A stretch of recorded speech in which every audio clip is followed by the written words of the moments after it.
Welcome everyone to our commentary on Battleship, directed by Peter Berg, and I liked how the trailer literally said based off of the works of Michael Bay. and written by John and Eric Heber. I've never heard of those guys. Why would somebody ever want to be discount Aaron Kruger and discount Michael Bay? Because Michael Bay's movies make money. Ugh. And it's the second part of the Taylor Kitsch duology, because see, a month after John Carter crashed and burned at the box office, this film came out and also starred Taylor Kitsch in the lead role. And the film also was a box office flop, so his career as a leading man died.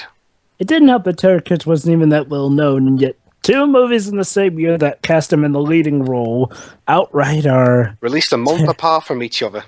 Mm-hmm. And they're both terrible. Oh, and Rihanna's he kind in of this became movie. box office poison. Why is Rihanna in this movie? She's not an actress. Well, then again, there's also another non-actor in this movie, but he has a more justifiable reason to be here, but I'll explain it when we get there. Okay, so you guys ready? To be fair, Rihanna was trying to act, and well, I'll talk about that later. So yeah, let's go. Okay, 3, 2... Wait, hold on. Do we need to tell the audience where to start? Okay, audience, we're at a black screen just before the Universal logo. Yeah. Mm-hmm. Because Universal wanted a piece of that Hasbro pie. and it turns out they only got a crumb. Okay, 3... So, you ready? When I say click, you press play on your thingy. 3, 2, 1, click. Hey, Rihanna in a movie involving aliens. Gee, that reminds me of that other film that recently came out. Yeah. You know, that one. And hey, guess what else this film has in common with Transformers? What? It's got Steve Jablonsky as composer. Oh, glorious. Steve, who now? Steve Jablonsky. The composer for the Bayformers movies. If I can give those movies something, their music was overall pretty good. I like the score. Although for I the still think first film. Transformers Prime had a better score. I don't overall. remember a single cue from those films, honestly, but fun. But yeah, honestly, I still can't believe that Michael... Oh, wait, no, it's film 4-4. Okay. I still can't believe that Michael Bay could have had, actual classic songs in the movies, but outright refused to include them. Stuff like The Touch, which was actually remixed and made for that movie, but barred from coming out. So, an actual remix of the actual Transformers scene, in which was 2005, scientists discovered a distant planet believed to have a climate nearly identical to Earth. No, they didn't. In 2006, NASA built a transmission device 5 times more powerful than any before it, and the program to contact the planet began. It was known as the Beacon Project. Okay. So, guys... Okay. Allow me to point out why this is pointless. It's like, well, okay, if this were a real-life event and you wanted to make something spectacular out of it, okay, that's fine. Do that. But this didn't even happen, so making it happen in 2006 service kind of feels pointless. So maybe you just did it for the sake of a time skip, but I don't know. I mean, at least more movies like... Well, I mean, heck, give Transformers some credit. That stuff actually had stuff going on more currently. So, a film based on a board game. What were your reactions, guys, when you first heard that this film existed? This film only existed for one particular reason, because Universal wanted some to cash in on the success of the Bayformers movies. That's the only reason it exists.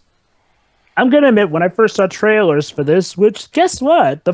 Fun story, the first time I saw a trailer for this movie was actually while me and my mom were going to the movies to see The Avengers, and this happened to be one of the trailers. So when I first saw it, I thought, hey, Mom, I asked my mom, hey, Mom, maybe this will actually be based off of the board game, but we joked because we concluded, there's no way this could be actually based off of the board game. It's just called Battleship for the sake of it.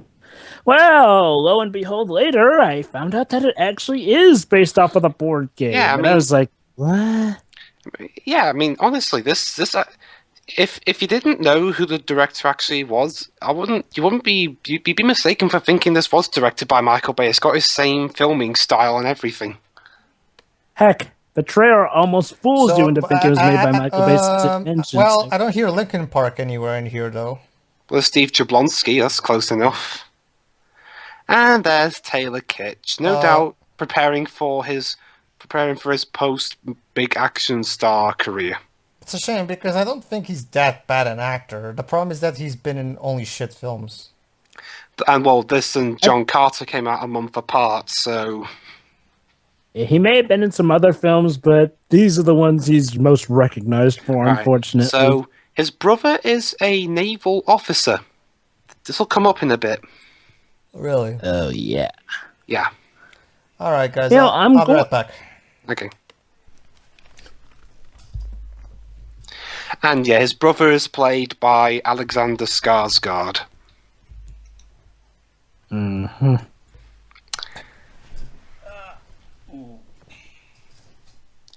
Yeah, that's a thinky though. Why do how do these guys' careers bomb? I mean, it's like people are assuming that it's Taylor Kitsch's fault that the movie sucked. Really? People assume that? From what I've heard, everyone realizes that. I think there might have been like okay, maybe not the people, but the studios, I guess.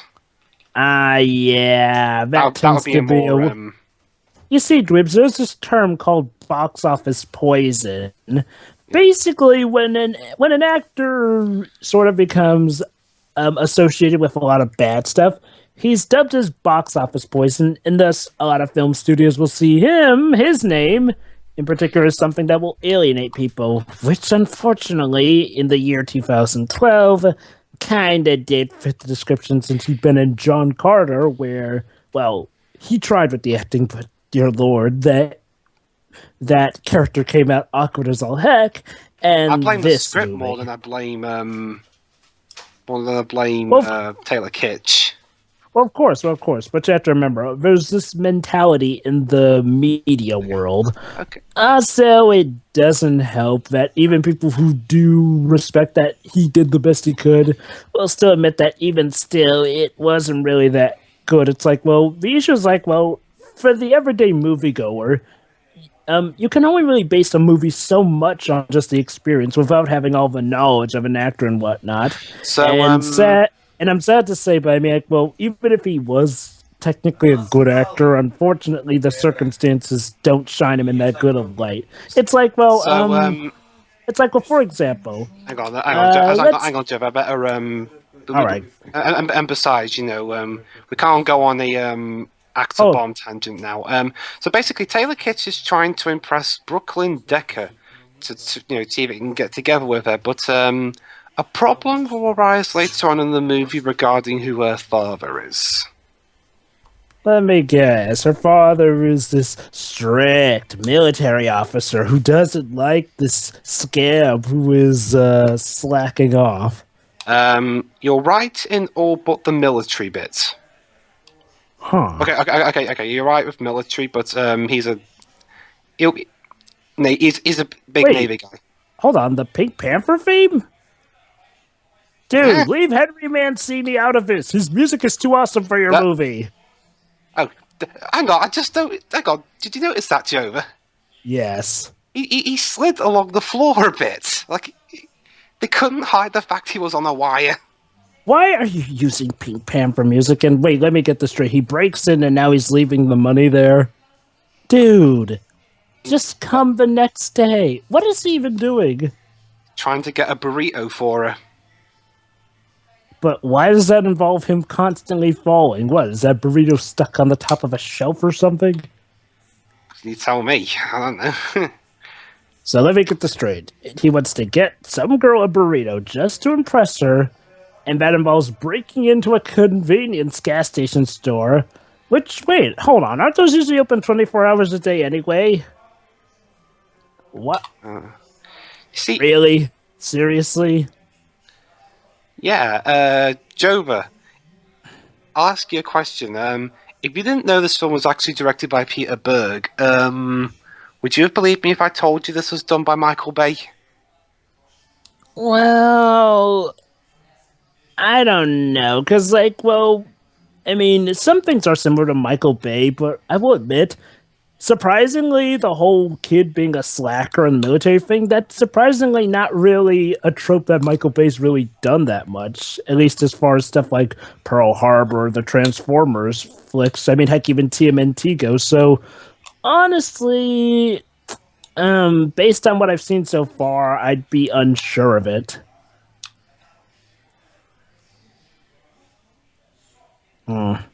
That said, I wouldn't doubt you. Then again, I've learned from experience that any filmmaker can surprise you. Need we say any more than The Visit? I will give Michael Bay this. He can occasionally make a good film when he's actually putting his mind to it. Which unfortunately isn't as common as a lot of us wish it could be.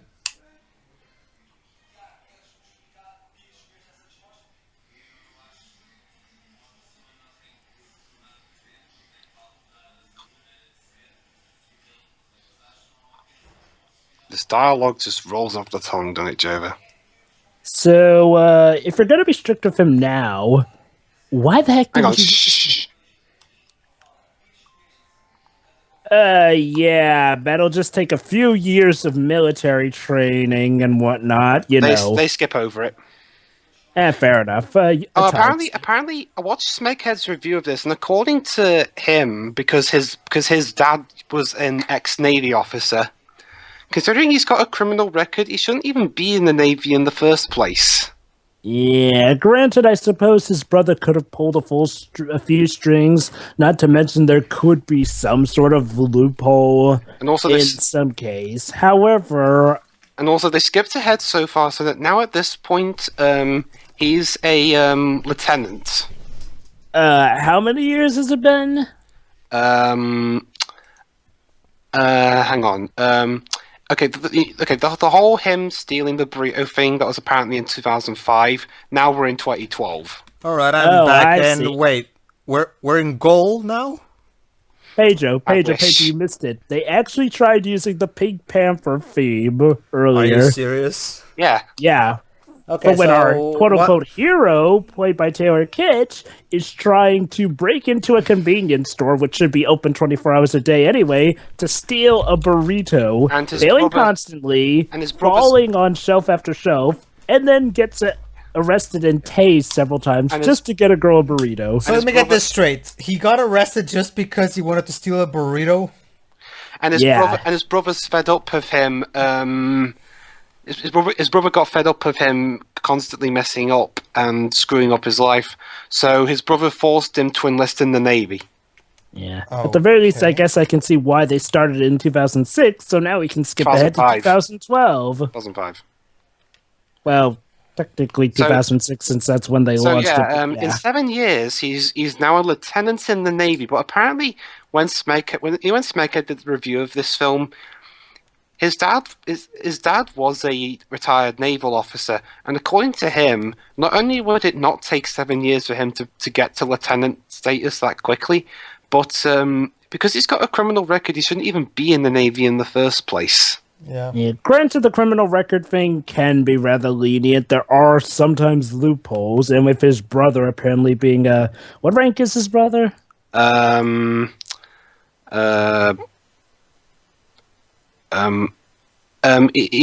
an officer. So I guess this is a question.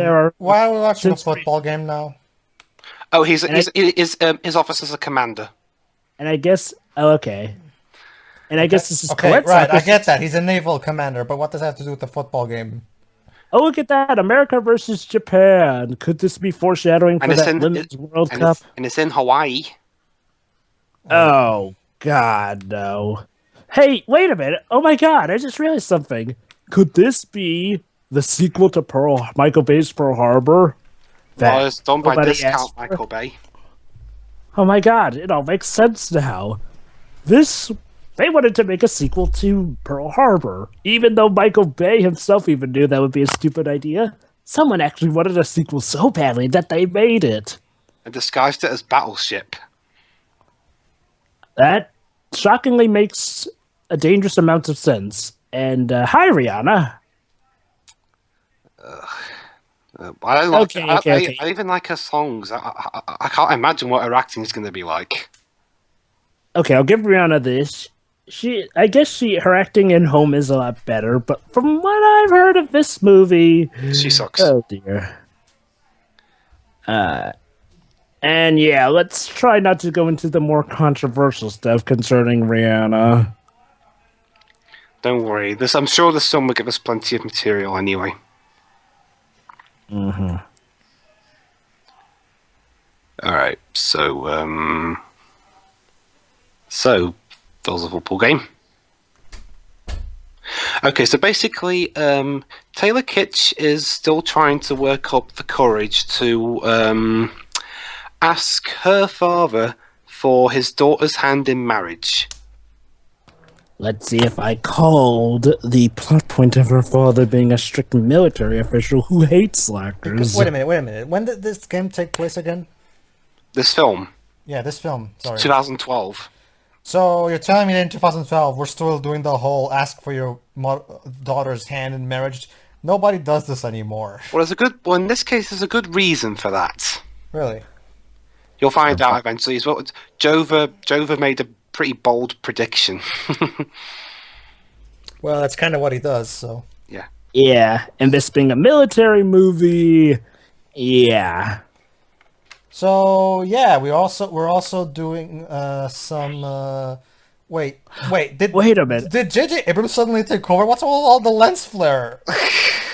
Wait a minute. I just realized another connection between this and Michael Bay's Pearl Harbor. If her father is that old-fashioned, maybe her father is actually the protagonist from Pearl Harbor movie, since Ben Affleck's.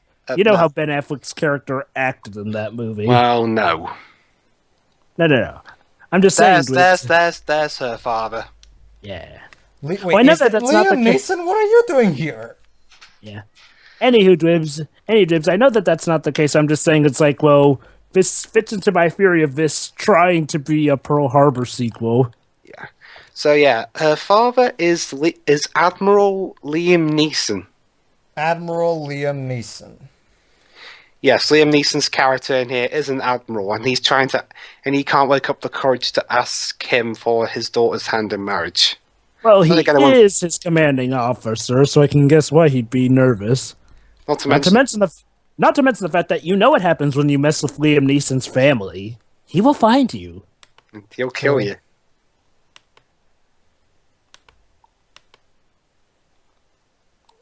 Wait, Chris Evans? What are you doing here? Nah, it's not Chris Evans. Oh, from what they're... It's still Taylor Kitsch. Oh, really? His voice right there, I don't know, for some reason that's Taylor Kitsch for you. This movie's messing with my mind. What the... Okay, how many more things will fit into my theory that this was meant to be the Pearl Harbor sequel that even Michael Bay knew was too stupid to happen?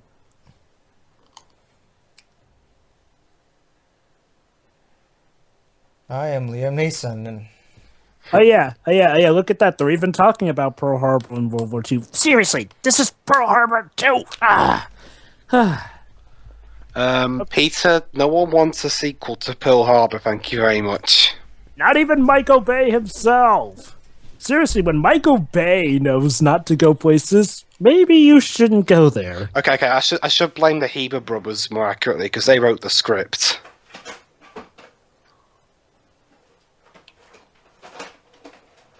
Wait, commanding officers? Don't tell me he's gonna get promoted to even that, too.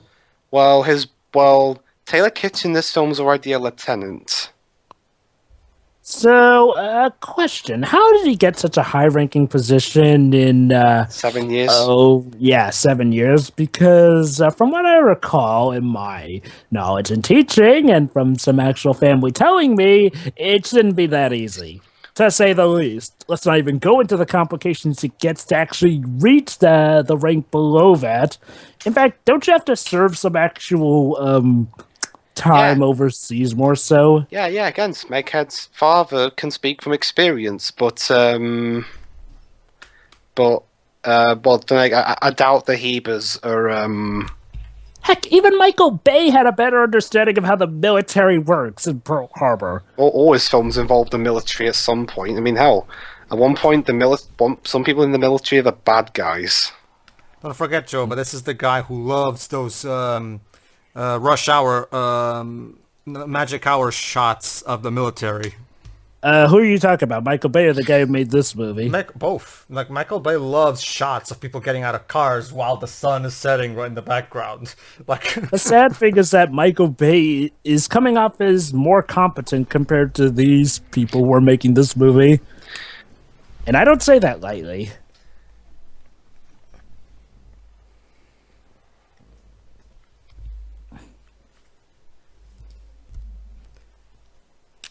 Wow, Rihanna's acting is so emotional. It's just banter. It's not like it's a dramatic scene. I'm guessing we're going to get some of those. I'm not sure.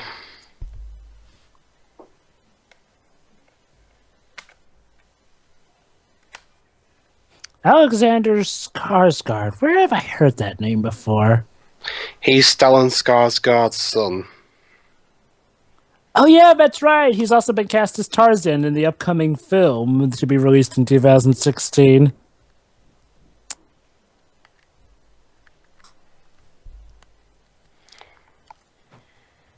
And in case you're wondering, it's the Warner Brothers one, not the Disney one. Or the German one. No. I said it's coming out in 2016. The one in the Germany has already come out.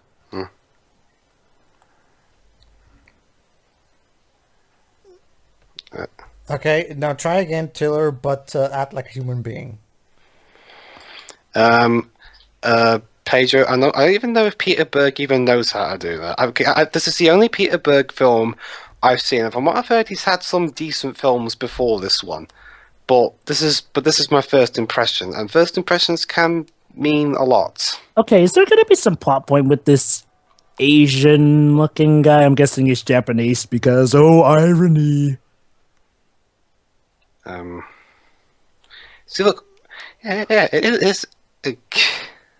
So, but tell me, Dweebs, is there like going to be some plot point with that Asian-looking guy? I'm guessing he's Asian. Sorry if he's not. Again, I don't know.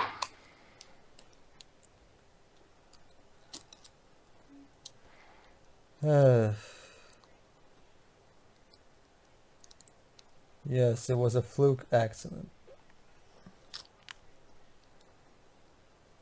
Has this been a running thing with him? Because if so, he should be demoted.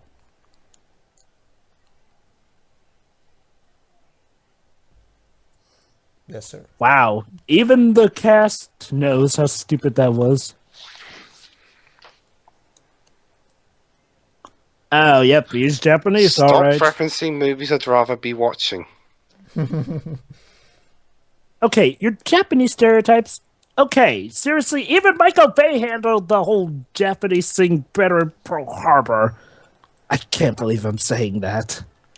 This entire commentary is going to be Joe giving Michael Bay credit over Peter Berg.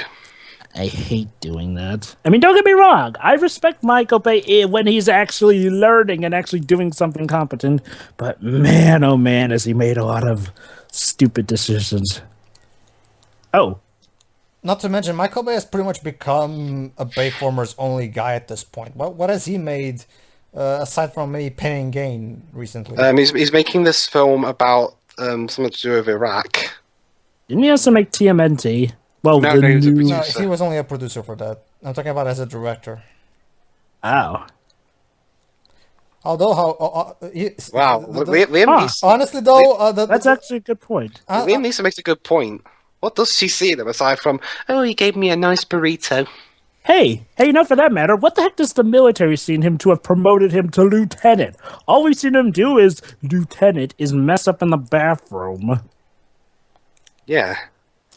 And, I mean, do we actually get to see any of his achievements? Up to this point? No. Hey, yeah, you could dismiss him. In fact, fire him. That could end the movie.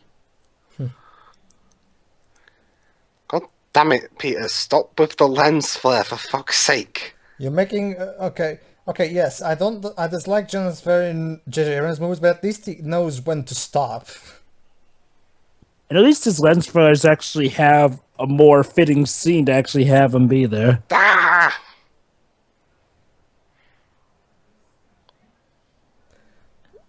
So I guess this is Peter's Linkin Park. AC/DC. Well, AC/DC is actually an awesome band, unlike Linkin Park, so I guess it's an improvement.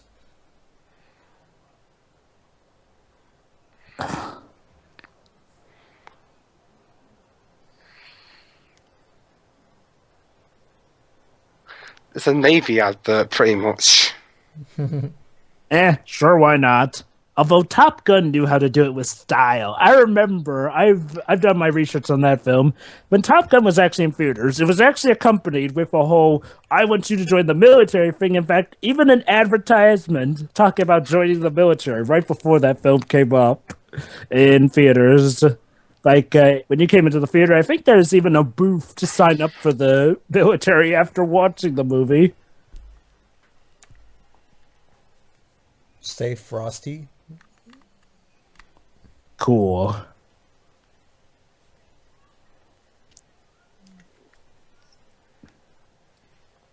Of course, we have to contrast between him and his more orderly brother.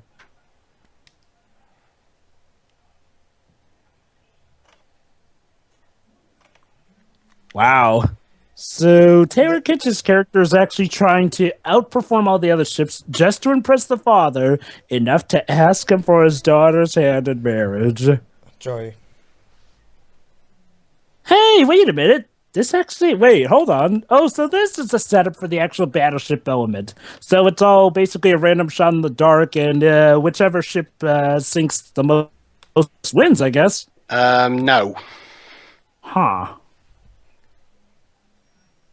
You know, I will admit, I mean, like, well, even after I found out that this was actually supposed to be based off of the board game, I was like, okay, it's possible to make a movie that actually has elements of like that. However, it sort of depends on how it handles them and, you know, when it's actually put into context. For example, the Transformers films, for as many problems as they have, they still keep intact the concept of, hey, these are giant robots that can turn into vehicles and machinery and stuff. And they run with them. Okay, that's one of the better examples of how you actually maintain a concept based off of.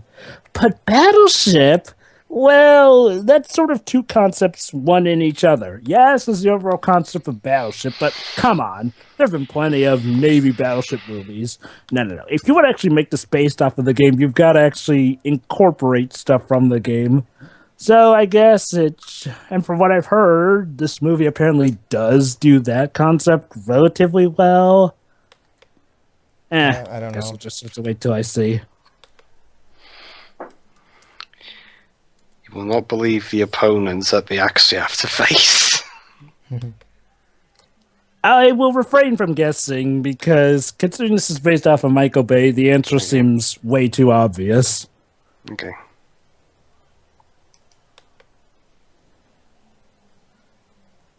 Okay. Okay, coming up here is that example of that other non-actor I was telling you guys about. Oh! Jova, did you just orgasm? Sorry, I mean, from the looks of it, I was wondering if they were going to bring a certain guy who I thought they were going to. Well, not. I'll tell you when we get to it. Okay, that guy there, the one. Yeah, that guy, the double amputee. Yeah, that's Gregory D. Gadsden. He's awesome in real life. Okay, I should explain. Gadsden is actually a actual retired army officer. He lost both his legs to an IED, and rather than quit, he decided to keep going on active service to the point where he eventually ended up becoming the first disabled commander of an army installation. Yeah, and that was with both legs disabled, and yet he still managed to serve quite a good amount of force and kick butt in the military. Needless to say, Pedro, he's sort of one of those badasses in real life that one can't help but respect. I see. So does the movie use him well? It uses him, but sadly not as much as Taylor Kitsch. Well, obviously, since he's not the main character, sadly, but does it use him well? From what I've heard, his stuff's the best in the movie. Okay. That's all I'll ever know. Wow, I already like him better than Taylor Kitsch's character. Well, again, Paige, okay, I should stress, to be fair, while his acting isn't great either, compared to Rihanna, he's like freaking Shakespeare.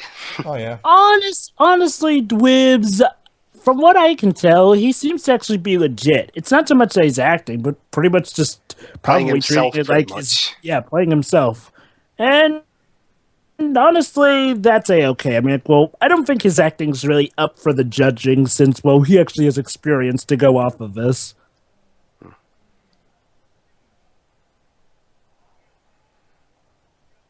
It's fine.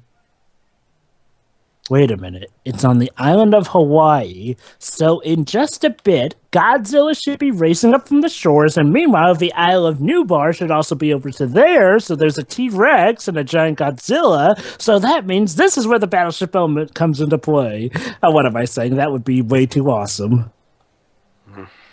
I mean, imagine it, though. They all take place at some point on Hawaii. How cool would it be to... I actually have to put a hand in front of the screen. Oh. What the... Okay. Megatron, is that you? I guess, maybe. Wait, this one's considered Discount Transformers, and it's Oh, boy. it's from the same company and all. Oh wait, That's never pro- mind. It's just Space Invaders.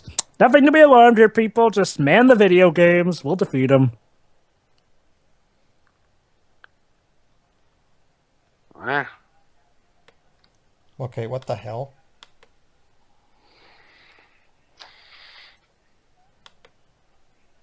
Oh, and I guess we're doing Oh that my scene. god! Oh my god! They're near the Velociraptor fence. Quick! Lower the cow meat.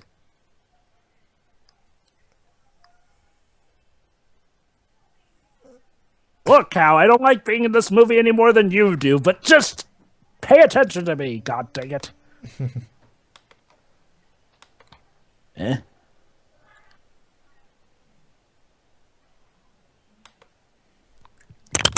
Yeah, the comic relief is kind of like a Michael Bay movie. Well, it depends. Michael Bay has actually had a range in how he handles his comic relief. Okay, some works, I've got some doesn't. Okay, I've got a theory as to why this movie bombed, aside from it sucking. Go ahead. Audiences thought to themselves, you know, if we want to see a Michael Bay movie, we'd rather watch a movie that's actually directed by Michael Bay, not a guy trying to ape him. Yeah. Actually, I think it's a combination of that, but also the fact that it's literally based off of Battleship. It's like, well, I mean, think about it. There are a lot of movie concepts. They're making a Monopoly film but Monopoly is from different. 'Cause, Andrew like, Nicole. well, how should I put it like this? Monopoly, that sort of works because, in a way, it's something that you wouldn't expect as much. It's like with Monopoly, that's more so the opportunity to make a wild experience out of a usual mundane situation. Whereas with Battleship, you could very well be getting what you very well expect, and in a ways that kind of hurts the film because, well, think about it. What really can you think of from the title Battleship alone? Now, granted, I know it's bad to judge a book by its cover, but let's think, in the minds of an overall populace who are trying to garner whether or not they should pay money to go see this film. Which would you rather see? An epic adventure, made out of Monopoly of all things, or a film called Battleship, which, honestly, how many films have you seen that involve a battleship? Okay. I mean, well, I mean, don't get me wrong. The Monopoly movie does sound silly in some ways, but in regards to what actually seems to have more potential from the sound of the title alone, Monopoly kind of lends itself to something wild. Like, it probably has to do with the games it's based off of. Because, like, with Battleship, even though it's based off of the game, what exactly much was there to the game? At least with Monopoly, there's actually something of a world you can build off of, small as it is. But with Battleship, it's just hit and miss, literally. Boo. Also, seen in Japan, where they get China. attacked. China. Oh, right. China? So, yeah. This movie, so far, it just feels bland and boring, rather than... So you're saying you can't even eat Michael Bay, right? Yeah, like, so far, this is definitely... I'll still take this over Michael Bay, because so far this is not doing a good enough job at annoying me as good as he is. Also, isn't this the guy from the Mr. Bean movie? What the? Okay, now we're in a Jaws movie? That's from Universal. So let's see. So first there's been scenes from Jurassic Park, Godzilla, Transformers, and now Jaws. Sure, why By not? the way, what was even the point of that shark? Because scary. Are we ever gonna see that shark again? I doubt it. So what was the point of saying that shark swimming around? Because... So, guys, have we figured out who the battleships are going to be facing in this movie? Aliens. Freaking aliens! Wait, what? Obviously. Yep. So now we're doing aliens. That's wonderful. Wait a minute, what exactly does this all fit into the board game? Well, they'll actually have the pegs that you use in the Huh. game. Interesting.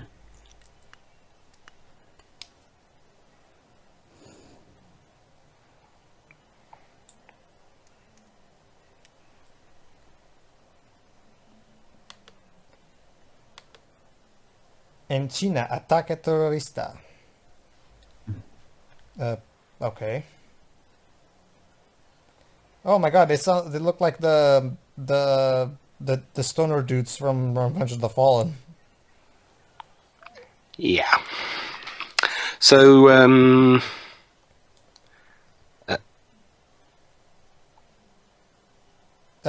Wait, what?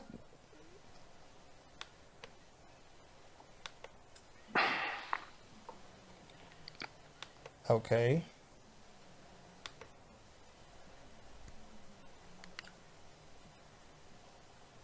what a mystery.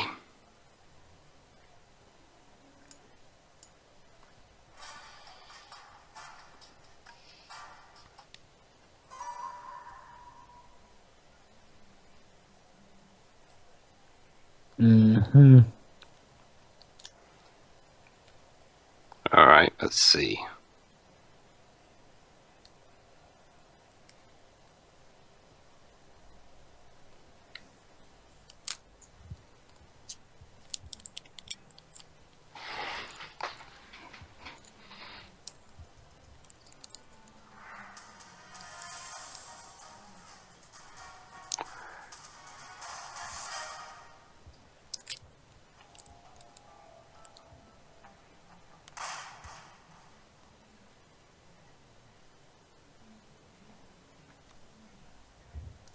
Two, 3, 7. What we got?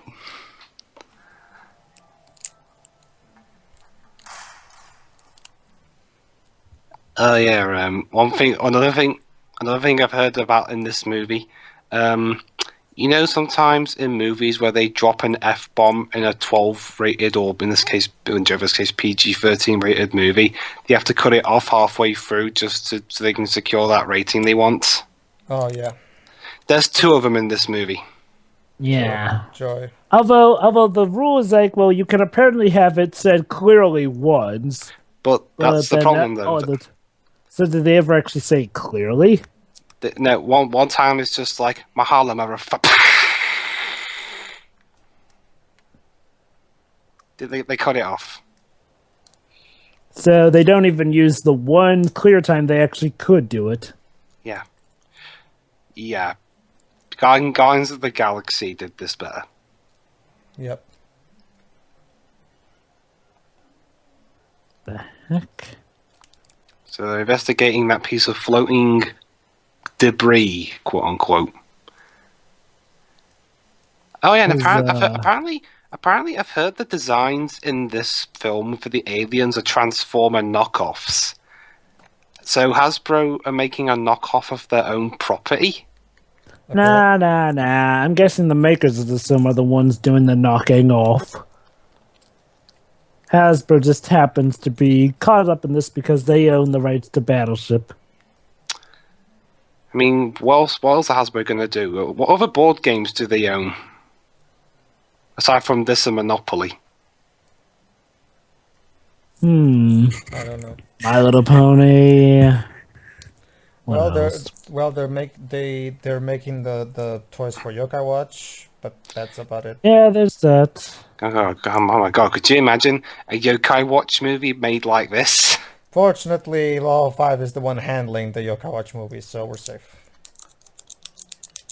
Yokai Watch, directed by Michael Bay. What?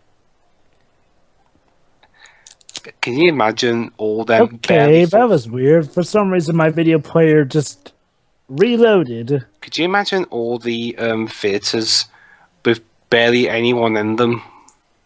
Yep. Anywho, what time are you guys at? 40:09, 10, 40:11.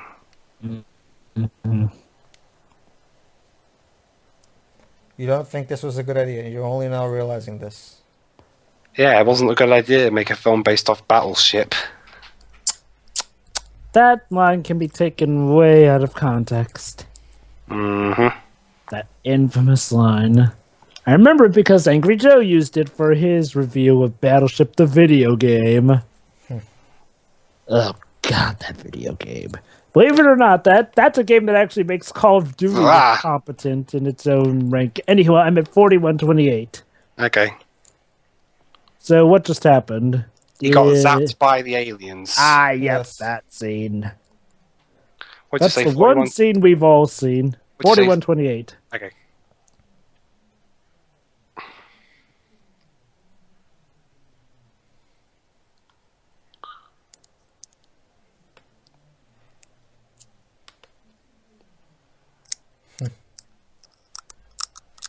Force field.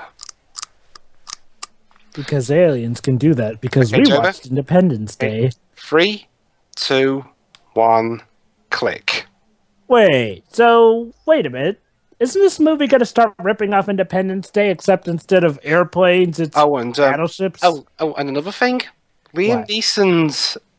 Neeson's ship is outside the force field, so he can't do jack shit. So you got Liam Neeson in this movie, and you're not having him do anything. So, wait, they're inside? No, Liam Neeson's ship is outside. I wasn't talking about Liam Neeson's ship. I'm talking about Taylor Kitsch's. Yeah. What about it? Oh yeah, where's his brothers? It's in there too. So what else is in that force field? Actually, he might be outside, but he's right near the He might be right near the ship shield generators. So what else is inside the force field with them aside from the aliens? Is there an island or anything? Yeah, there's an island. Is it the island of Hawaii? One of them. Is it the one his girlfriend's on? Yeah. Of course. Freaking aliens. See, look, it's they just like it's the same designer who designed Optimus Prime for the Bayformer movies. Except that designer actually had an idea of what he was doing, whereas this one, uh,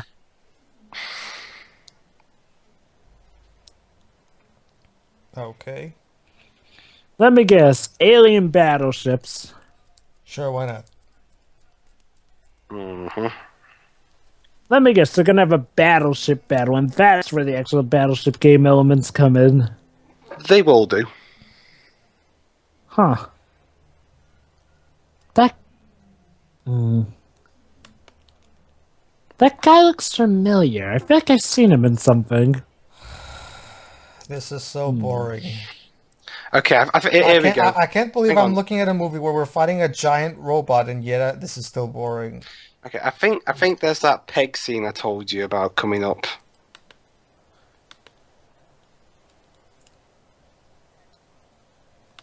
Well, I don't mean to toot my own horn, but what the heck is going on? Boo. Anyway, okay. So the aliens' missiles in this film look like the pegs you use when you're playing the actual game. Okay, I know you're trying to make it some resemblance to the game that this film is based on, but it just looks silly. I mean, when it comes up, look at it.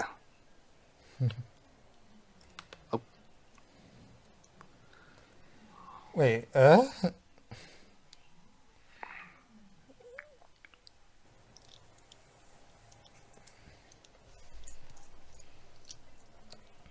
Ow. So, well, I was belligerent of them. So, do we ever figure out the motivation of these aliens? Take over the world.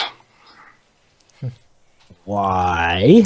because that's what aliens do, I guess. Give Michael Bay some credit. He actually gave motivation to the aliens. Ugh. Okay, I think a reason is that in this case, the aliens tried to use one of their own communications devices, but on the way there, the communications part collided into a satellite and it got destroyed. Oh, yeah, the satellite that was apparently launched in 2006, or was that when we got a message back? I think so.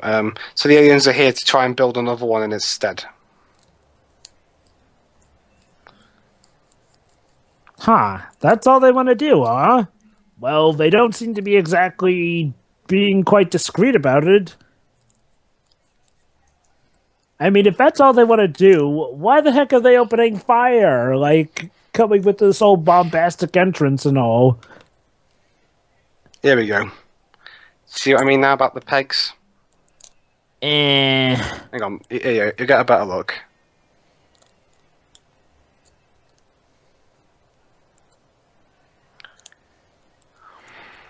See? This is so Okay.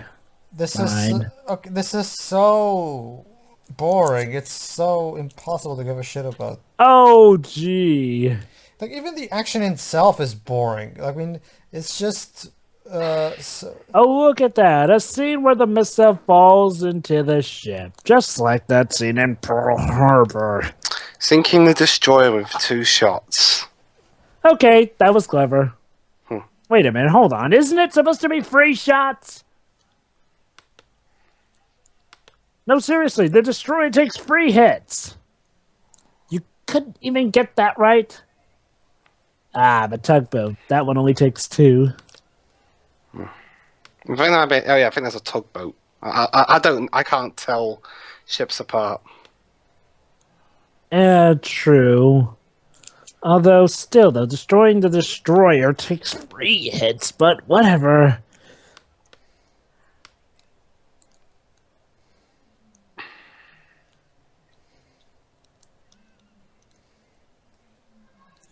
Oh. Incoming.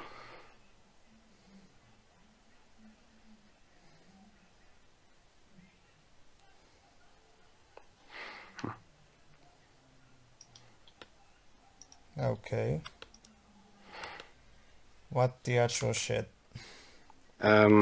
They're trying to destroy his ship, I guess.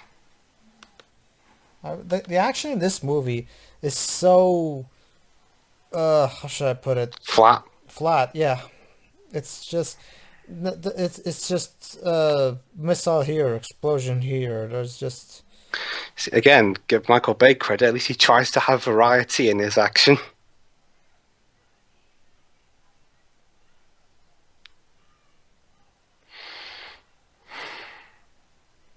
the movie doesn't even seem to be like it's like the movie is so bored of itself as we are.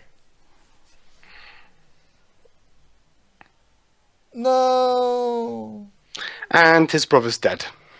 Oh no, how will I ever cope?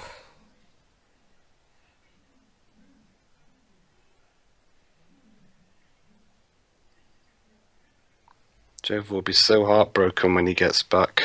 Oh yeah, totally.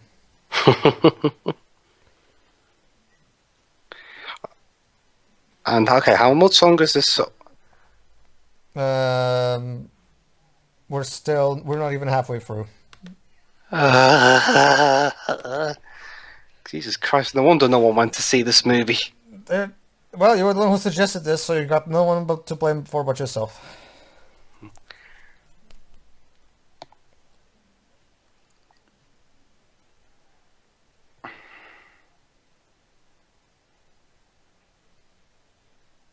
Are you serious?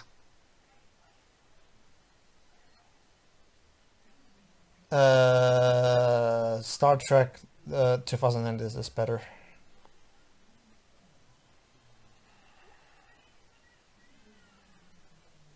In fact, I kind of wish I was watching Star Trek 09. So the fate of the world rests on the shoulders of Taylor Kitsch. Oh boy. Goody. Yeah. Yeah, let's use our one ship and go up against the aliens. That'll go well. The aliens release the Ursa. In fact, I kind of wish I was watching After Earth. I'll take After Earth over this, because at least After Earth was pretty easy to make fun of most of the time. Whereas this, my god, this is so boring. Did you see this film in the cinema? What? Again, I've told you, this is my first time watching this. Again, I hate Michael Bay. Why would I go out of my way to watch this Count Michael Bay?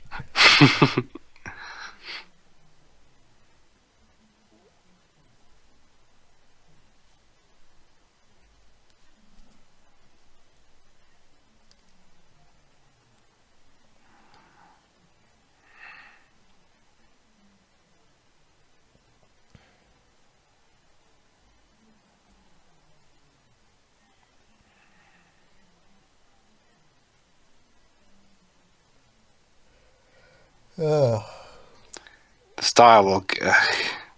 You know, it's bad when the dialogue. It's like I said earlier, off commentary.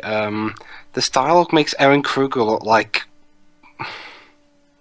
a good writer. Mm.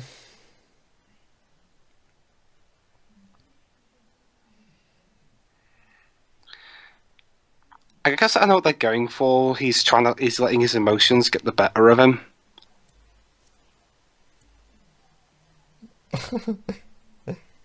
Get a grip, man!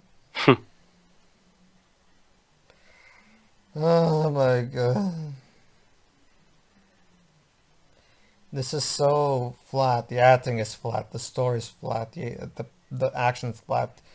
It's like I'm watching this movie is like trying to eat and enjoy styrofoam. It's just You can't.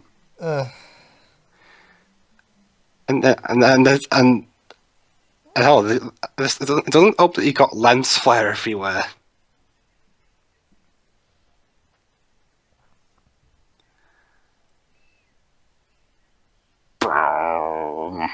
And now we got this Count Hans Zimmer. Well, isn't that what Steve Jablonsky is? Yeah.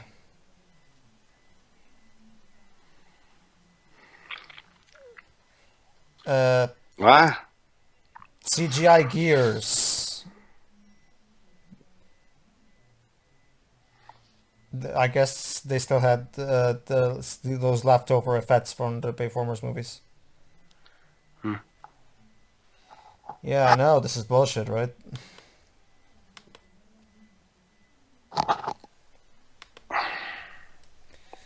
Oh my god.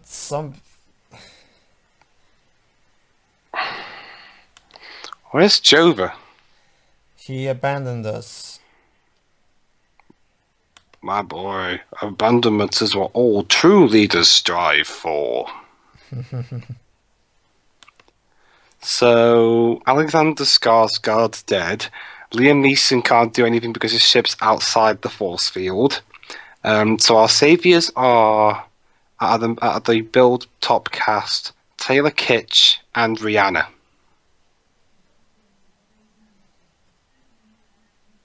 Oh shit.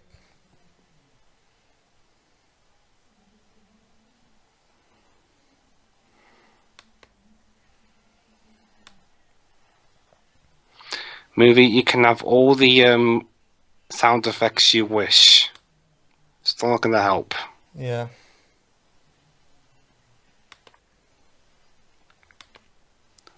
That.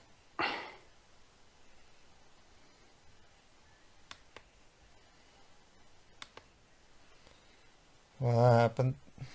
What? Fail. It's like a Beyblade, but evil. And now we're back to sports. Okay, what's going on here? Could you pick a fucking scenario? Are we fighting the aliens or now?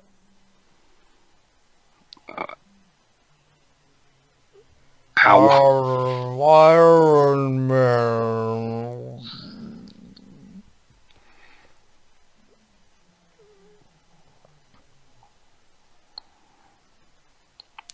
What's with the slow-mo?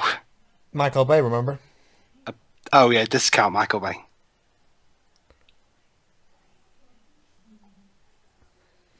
It's interesting because remember Revenge of the Fallen? Most of the third act of that movie was in slow-mo. Like I'm pretty sure there's like a full hour of a constant slow-mo in that movie. Jesus Christ, that was painful.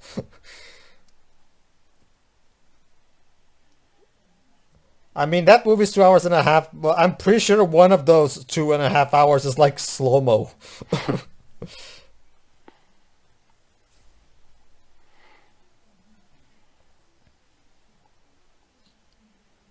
Okay, I'm pretty sure.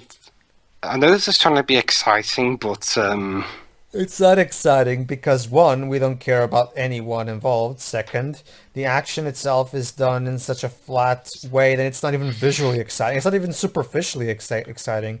It's just it's like I'm watching a Roland Emmerich movie.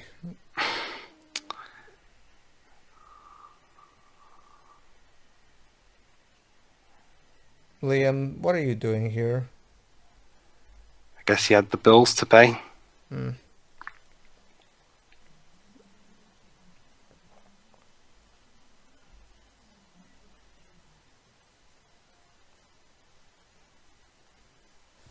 Yeah, nobody in there.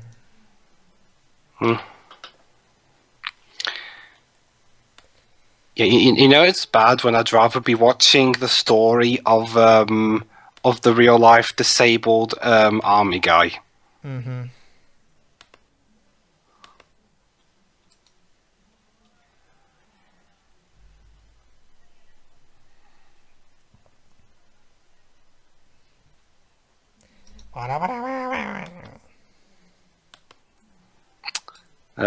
Okay, this is getting dangerously close to Japanese stereotyping. So hey, there's another Michael Bay thing we can do off the checklist. Yeah. It's like Peter Berg stole Michael Bay's checklist from when he was filming Dark of the Moon and used that as inspiration. Yeah. Okay, I guess I get why people use lens flares to try and make their film look more sleek and polished and stuff. Honestly, I don't see the point of lens flare, honestly. I think it's But really all it's doing is just distracting the viewers. pretty much. All three of them who saw this movie. Oh, could she now? What?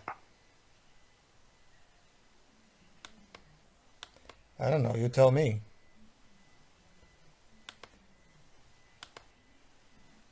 Boom. Boom, boom.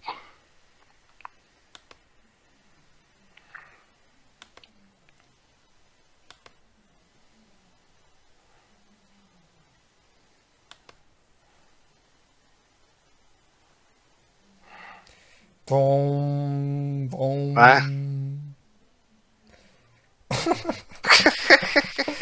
Okay, and now we're in Prometheus, I guess? I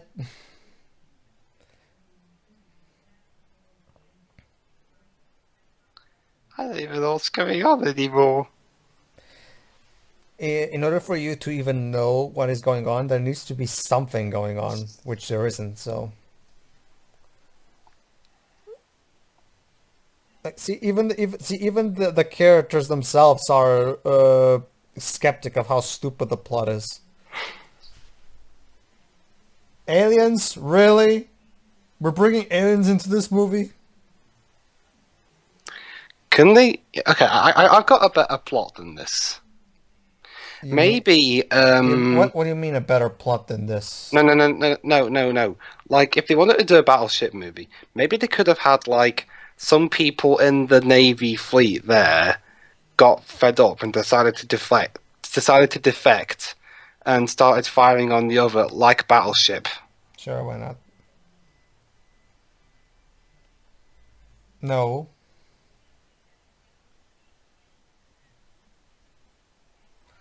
Boom. Okay, I need to get something to eat now. So yeah, might be on your own for a sec. I'm sorry, what? I'm gonna get something to eat for myself now. Yeah, mind being on your own for a sec, do you? Sure. Everybody's betrayed me. I'm fed up with this Fed up world. with this world.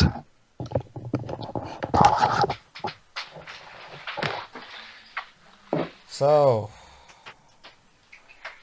Oh look, the movie's trying to make us care. How wonderful.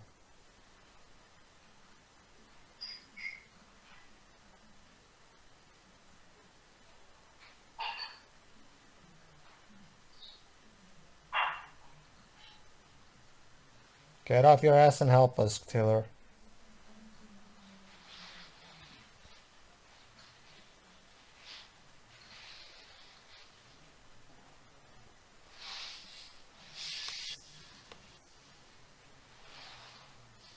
Also, now he's Captain.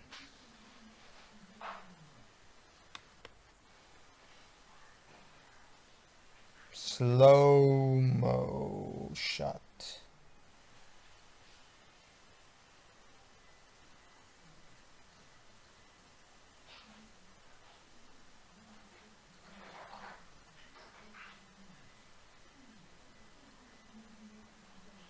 Oh. Is that his brother? Yeah, too bad, I don't care.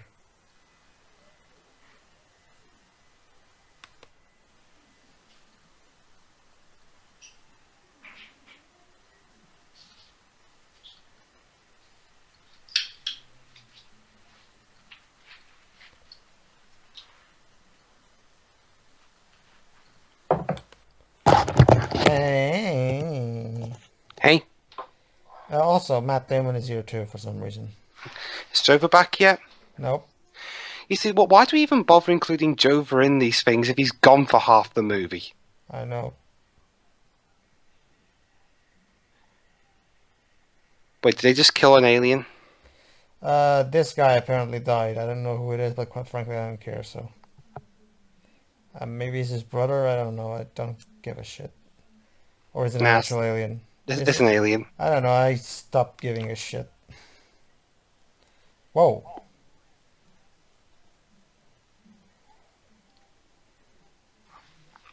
So, these aliens. So, can we actually take a good look at the alien? I mean, if after all this, you could at least show us the design of the alien. Oh, Oh. That looks pretty weak. generic. Yeah. It also looks like a human they put in really cheap makeup.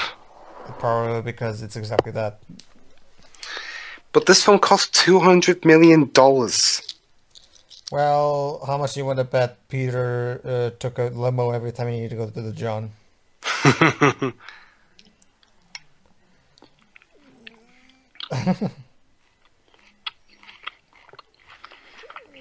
No shit, dude. Wait, what? Oh no, they're pulling a Terminator Genesis, aren't they?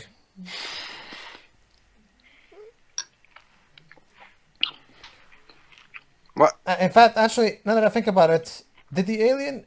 No, never mind Terminator Genesis. They're pulling a Dragon Ball Z Bardock's story. Okay, see, basically there's a side story in Dragon Ball Z where an alien gives Goku's father memories about the future. Okay, I'm back. Well, not so What did much, I miss? we found an alien, and the alien is kind of an asshole. Huh. Dum dum. Sound like they're about to do da da dun dun da dun. Jova, Steve Jablonsky can only dream of doing that. But yeah, I mean, like, well, so what else did I miss? Aliens. Oh, his brother got killed. His brother died. So now he's actually finally going to clean up his act. He's now captain. So, Jova, the hopes of the world rely on Taylor Kitsch and Rihanna.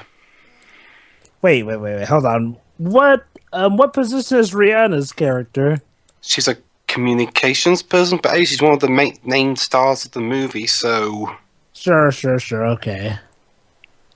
Well, for as much problems as I've had with Taylor Kitsch's character, surprisingly, his character doesn't seem...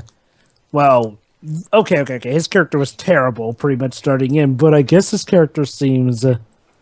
actually, no. Actually, he doesn't really have that much character to him. The sad thing is, like, well, the most notable character he's had so far is when he was acting like an outright insane maniac who actually broke into a gas station just to get a burrito. But hey, more character than he had to work with in John Carter. Yeah, I guess.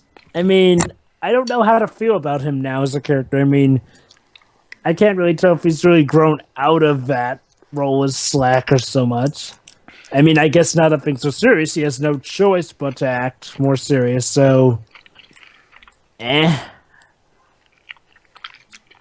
What do you think, Dwebs? At this point, I've lost, okay, Jova. It's bad enough when losing interest in the movie is bad enough, but losing it even before you're halfway through the movie... It's pretty bad, because I've got to sit through another hour, at least, of this. And your status, Pedro? I'm bored out of my fucking skull. Are the aliens invisible now? Or are we going to rip off Predator, too? No, they have a... Oh. No, they're in those. Jesus, Doc.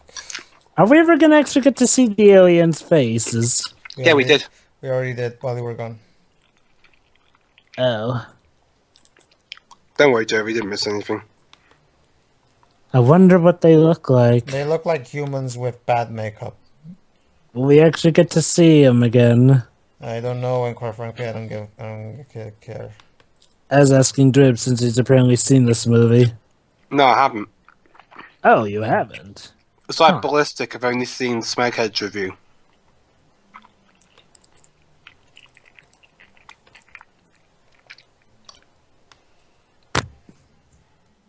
Why would you attack him right head on like that when he was just gonna leave you alone? Because he's a moron.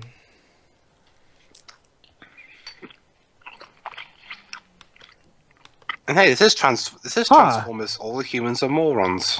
Yep. Wait. The big difference here is that at least I'm not the focus. At least the humans and Transformers actually could be competent at times.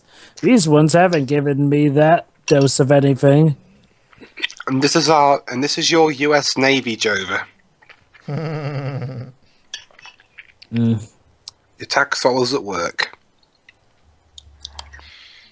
Movie that portrays U.S. Navy as idiots. More at 11 on Fox News.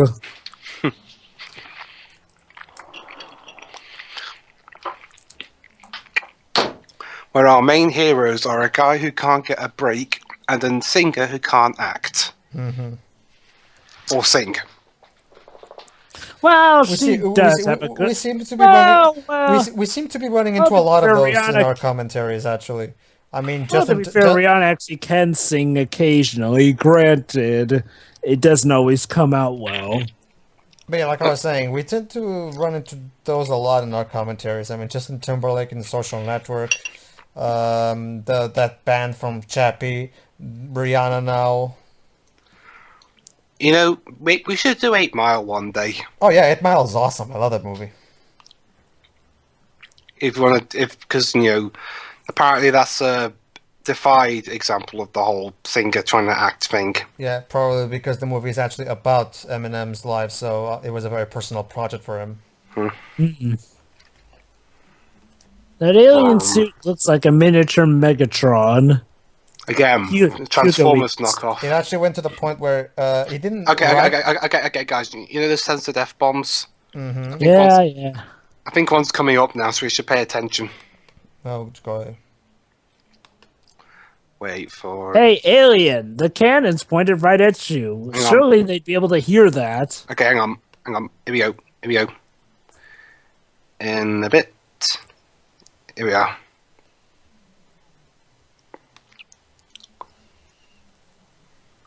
So basically underneath that mask, it's the stereotypical big-headed alien. Am I right? Pretty much, except it's been in the dryer. Oh.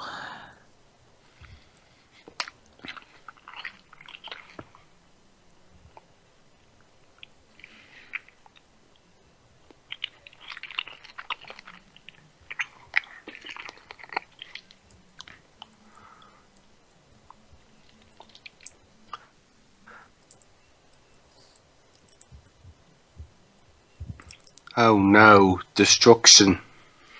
No. Yeah.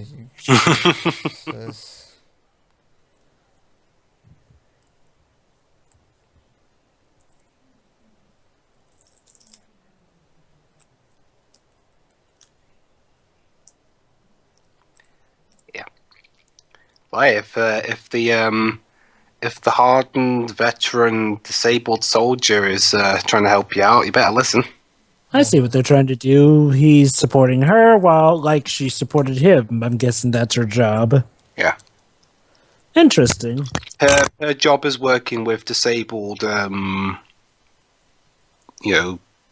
soldiers.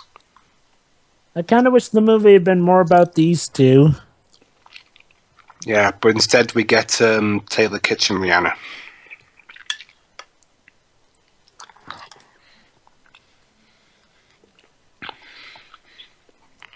The suits kind of do look a bit cool, I guess, but I don't know. Something seems a bit off about them. Like I said earlier, Transformers knockoffs. Yeah, aside from just that, too. I mean, you ever have that one thing that you feel is awesome, but just had one little thing holding it back from, being complete legit awesome? Yeah. That's what this feels like. It's just generic, that's the problem. Yeah, this is like every action movie generic cliche rolled into one movie. What? Horse!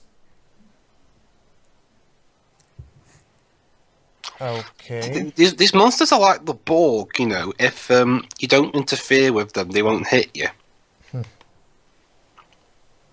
Yeah.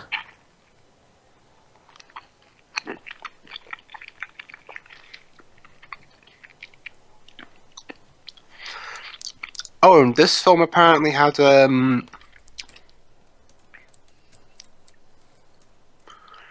film had quite a lot of Razzie nominations, I should stress. 2 of them are for Worst Supporting Actress, one for her. The one playing the one who's helping him. Yeah. And and the winner, Rihanna.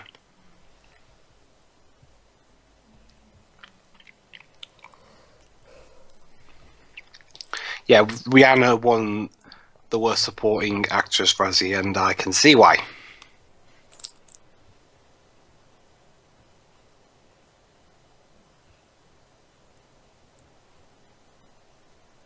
Does that guy have asthma? Probably just got that stammer.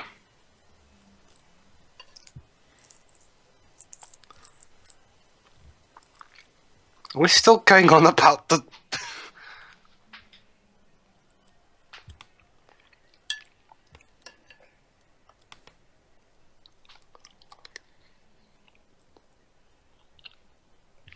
Yeah. So let me get this straight. The aliens are invading Earth just so they can set up a beacon to radio to home. Yeah, and apparently they did have a, like I said earlier, they had a communications thing of their own, but it got destroyed. Are they trying to radio to them so they can, like, plot an invasion or something? Yeah, but, do you think the aliens... It's like Smega said in his review, you think the aliens who were smart enough to, do interstellar travel could have just brought a backup with them? Yeah. And another cliche the aliens have in this movie? They can't stand sunlight. That's why they wear those. So... Cliche? Wait, hold on. That's an aliens cliche? Isn't that more vampires? I'm guessing he's referring to the fact that, in Shyamalan, it's the water, and here it's the sun. Two different things, but okay. Okay, I'm just looking what films people was watching instead of this one.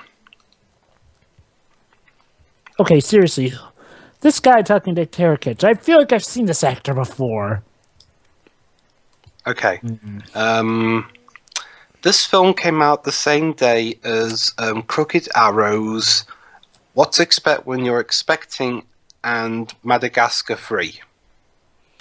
Obviously, Madagascar 3 was the better choice. Oh, hell, I think at this point, even though Avengers was in like its third week in the cinemas, it was still... That's not what ITV Studios looks like. That's not what the studios look like at ITV News, you pricks. Oh, hi, stock footage of Obama. Yeah. Yeah, like I say, even though Avengers was in its third week in cinemas, it was still raking in a lot of cash.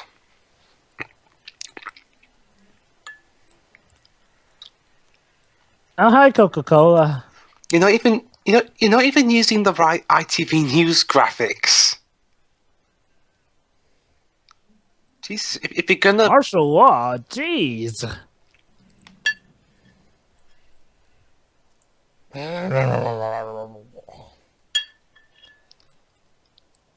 You know, am I the only one who finds it a bit shameless that they literally use stock footage of Obama from a completely different crisis just for this movie?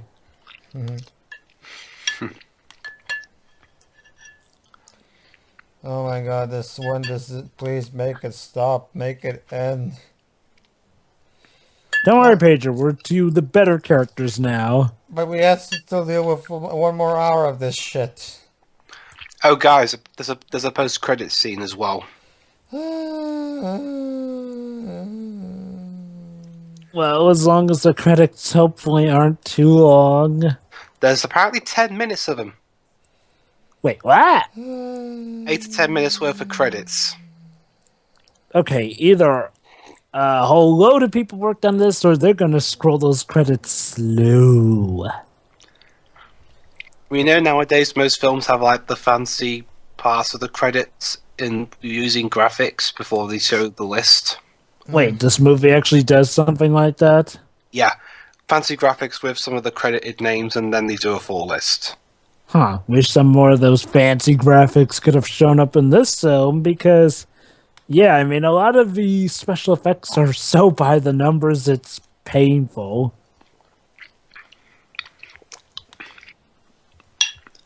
Again, with $200 million, heck, Roger Corman's Fantastic Four had more variety to it.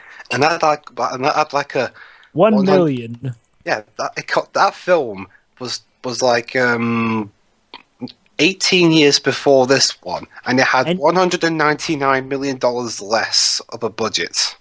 And yet it was still more visually pleasing and also more entertaining, this film. But hey, at least after this... Although, Dwibs, now we have a video game equivalent to big budget films failing to deliver.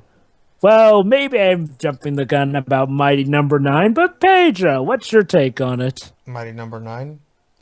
Yeah, you know, the budget and where it's gone. It looks like a bland Mega Man ripoff with nothing special to it. The sad thing is that it was supposed to be a Mega Man ripoff, but a Mega Man ripoff with class. Also, how about that music? It's interesting because one of my favorite PS3 exclusives is Free Dot Game Heroes, which is essentially a Zelda ripoff. But the interesting thing is that the developers took advantage of it, made a great job elevating it beyond ripoff status by telling a really clever story that does a lot of parroting in old RPG cliches. What was the game called? Free Dot Game Heroes. Could you type that in text? That reminds you, Pedro, if you're looking for a good Mega Man Zero parallel, or is it Mega Man X? I don't know, Michael, but, if you're looking for a better Mega Man sort of clone, look no farther than Azir Striker Gunvolt. Yep. Okay, made by Inti Creates, who are also... Okay, hang on. I should explain what's going on here. In Battleship, when you can't see where your opponent's ships are, so you have to use the grid. Ah, they're going to do that. So it's random shot. Okay, that's actually clever. Basically, Free Dot Game Heroes was a game developed by Silicon Studio, the guys who went on to make the Birth of the Default series. They're making Bravely Second right now. Mm-hmm. Anyway, Pedro, if you want to get some Mega Man Zero or Mega Man X fix, look up Azure Striker Gunvolt, made by Inti Creates. Oh, well, you know that. Yeah, I know who Inti Creates is. Mm-hmm. They're also helping out with Mighty Number 9, but I think they have less involvement with that one based on how that title's going. Basically, everyone, to give you context, Mighty Number 9 is a game that was announced in 2013 as the not revival of Mega Man. And yeah, it's been delayed 2 times severely. Backers feel like their money was wasted. Some of the backer rewards weren't even delivered upon, and the demo, which was supposed to appease fans out of the second delay, got delayed. Delay. Even better, the fact that Concept actually revealed and admitted that they specifically withheld information about the delay of the demo until after their other Kickstarter, Red Ash, which is apparently supposed to be Mega Man Legends free. Yeah, that's another can of worms that sort of started the whole Mighty Number 9 thing. Basically, even though that Kickstarter failed, they later got some Chinese company called Fuse to fund them, and now basically all money towards that Kickstarter is now going to went to stretch goals. But yeah, basically Concept literally hid information about the delayed demo of Mighty Number 9 until the Kickstarter was failed. Oh, this is pretty cool. Yeah. Apparently no, not that. I'm checking stuff. Apparently Blue Point Games, the guys responsible for the Nathan Drake collection, basically the way the Uncharted games work is they have 2 character models. This actually is interesting. A better model for the FMVs and a natural in-game model, but for the PS4 versions, they're using the FMV models for both gameplay and cutscenes, so that's pretty cool. Anywho, okay, dudes, I see what you're going for. This actually does seem like Battleship, and it's actually kind of interesting. Now, if only they'd actually made the movie more centered around this as opposed to putting it near, the Okay, Yeah, basically, last third. how they did that was that those floating things that you have to detect tsunamis. Mm-hmm. They're using the signals from those to make the grid. Interesting. Well, given this, it's actually Battleship within Battleship. So, mission accomplished. Now, maybe if your movie were shorter and centered more around that, then it might have been more intuitive and enjoyable. Okay, okay. I'm surprised Peter Berg still got directing work after this because he managed to fuck up Battleship. How do you screw up Battleship? Well, this movie. His films after this were Lone Survivor and an upcoming film called Deepwater Horizon, starring Mark Wahlberg. Oh, goody. Well, maybe his films just have some good when they're not trying to be discount Michael Bay. Yeah. Again, I can't believe I live in a universe where there's a discount Michael Bay.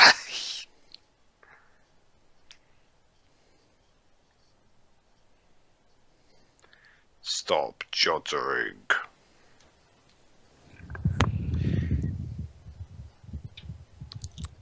You humans and your jittering of sorts. Reveal to me the secrets behind this hamminess.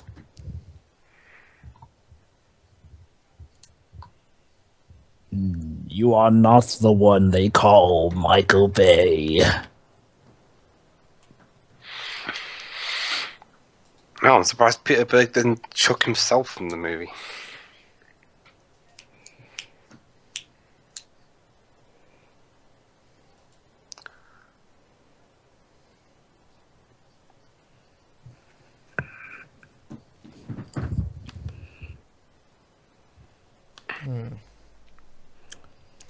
Wait, hold on. What ship are they using? There's whatever that's it. Hmm. This is so boring. Yeah, I think we get the point now. Well, what else do you want me to say? There's nothing to talk about. Wait. Huh.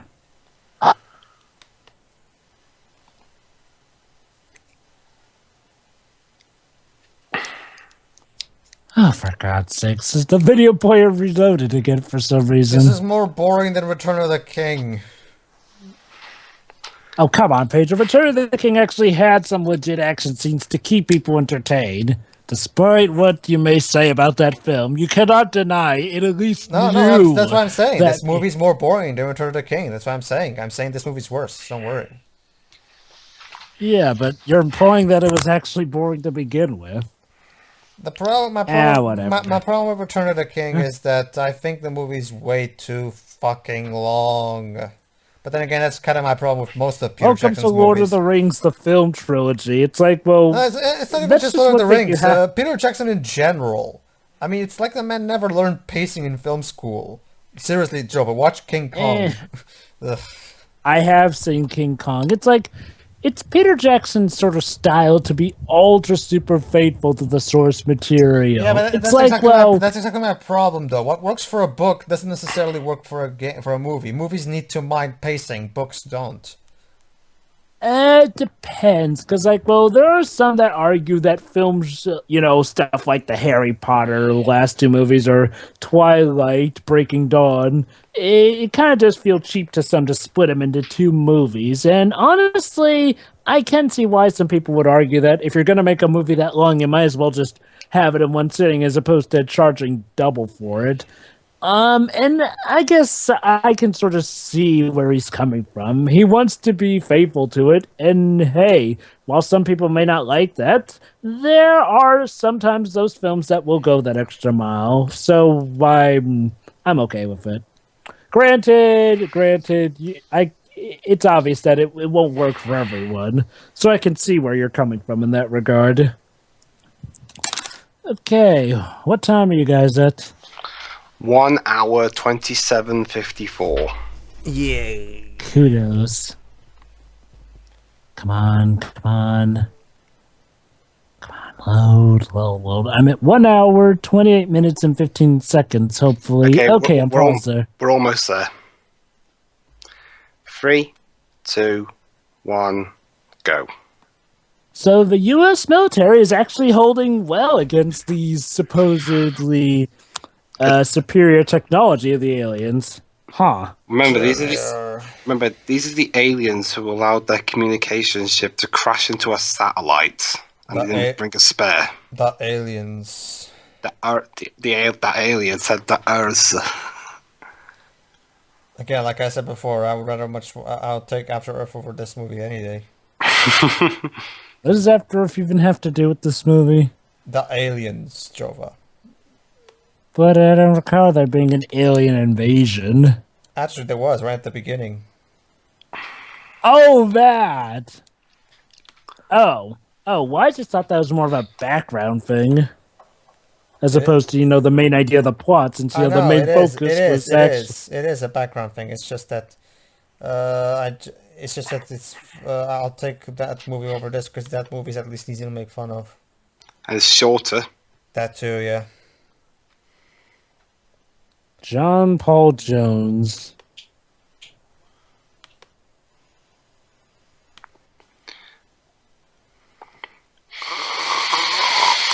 We've been bamboozled. Oh my. This...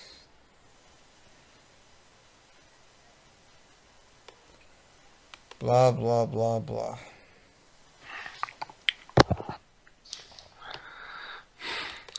This movie's so dull. Ugh. Hey, Pedro.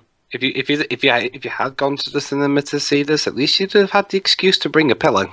Like I said before, there's no way I'd actually pay to watch this piece of shit. I bought the Blu-ray. Ugh. Why would you do that to yourself? Because I'm crazy. But then again, I'm crazy enough to buy Ballistic, so I guess you can't get any worse than that. Mm. And on a YouTube paid copy, mind you. Well, Trevor, there's not many physical copies of Ballistic being sold around here, so... Yeah, but a YouTube copy? Wow.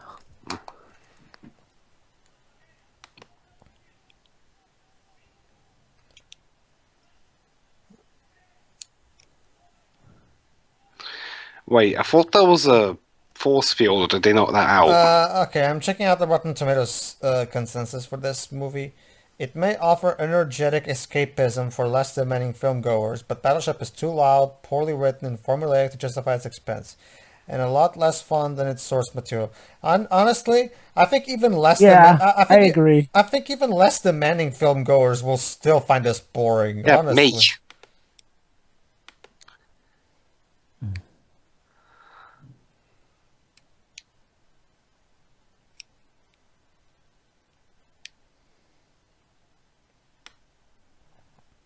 Oh. Could be more... Wait, summer camp? I don't get it either. Okay, what is this? Okay, I'm checking out the fresh reviews for this movie. Why not? See how crazy people are. Okay, Catherine Breyer Film 4.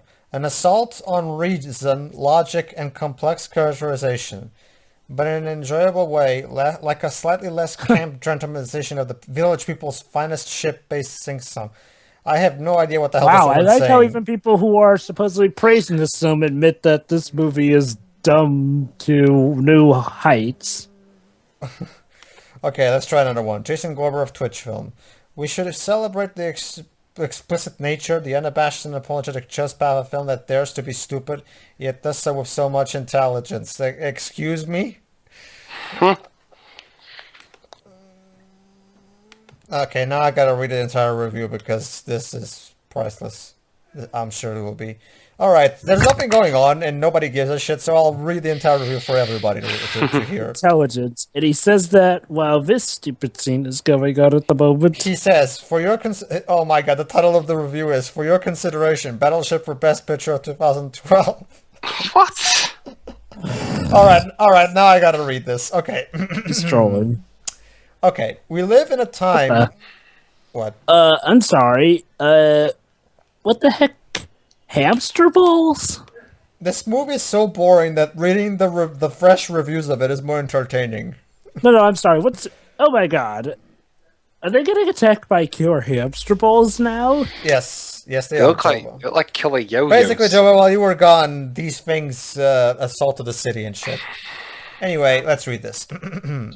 Wait, hold on. While I was gone, I was actually here during this scene. We live in a time when winking, snarky, sardonic cinema has become the norm. When things like subtext and subterfuge gloss over what are more often than not simply action movies gone wrong. We've seen pixels fighting pixels, groups of Avengers not really avenging anything, a rising Dark Knight that some found risible, all while more earnest, straightforward films that go for awesome over allegory are treated over as being Oh, this is one of those guys. This is one of those guys who doesn't like the whole try to have substance thing. Movies are just have some fun with your movies, guys. Movies don't have to be interesting or intelligent. Just why can't you be both intelligent and fun? Yeah. Anyway, continue. That's what Terminator 2 is. Anyway. Okay. No film better exemplified going for awesome in 2012 than Battleship. Its conceit was simple, its execution often breathtaking. Yeah, I'll agree with that. It's definitely breathtaking. For its level of success was in its very name, like some platonic ideal that through description we achieved a script. What the? Okay. I'm sorry. I'm gonna need you guys to explain to me what the hell is he trying to get across with this? Guys! The aliens sunk their battleship. Anyway, Dwebs, can you try to explain to me what the fuck does this even mean? Yeah. For its level of success was in its very name, like some What the hell does this even mean? Pretentious film critics speak. Yeah, I guess. I'm sorry, what did it say? Read there in the chat.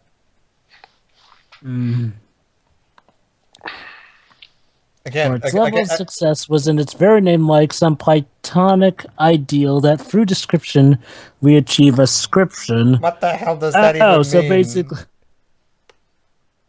Oh, I see. Basically, they're saying, hey, the movie lives up to its name, so it's a success. No. Okay, ascription.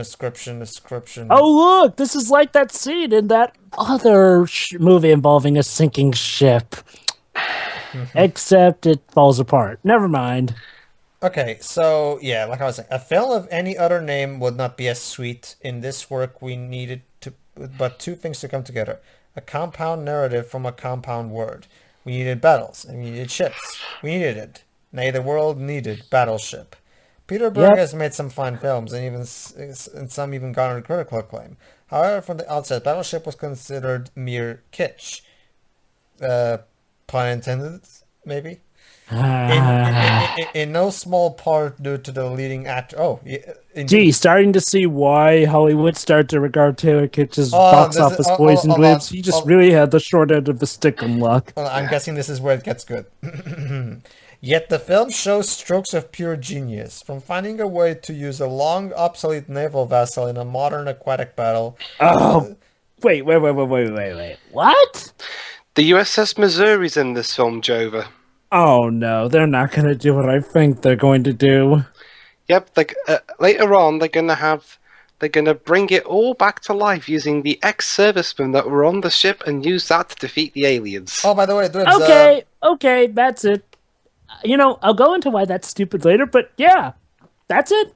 That seals the deal on my theory. Someone wanted a Pearl Harbor 2 that badly. No, seriously, all the signs are here. I mean, we have Taylor Kitsch bonding with the Japanese guy. We have, of course, Hawaii, Pearl Harbor. Plenty of references back to that event. Discount Michael Bay. Mm-hmm. Yes. Ay vey. Anyway. Oh, wait. But yeah. Is this the magic hour shot? Yes, it is. It is the magic hour shot. Well, now we're getting a lot more riffing, aren't we? Okay, well, Jova.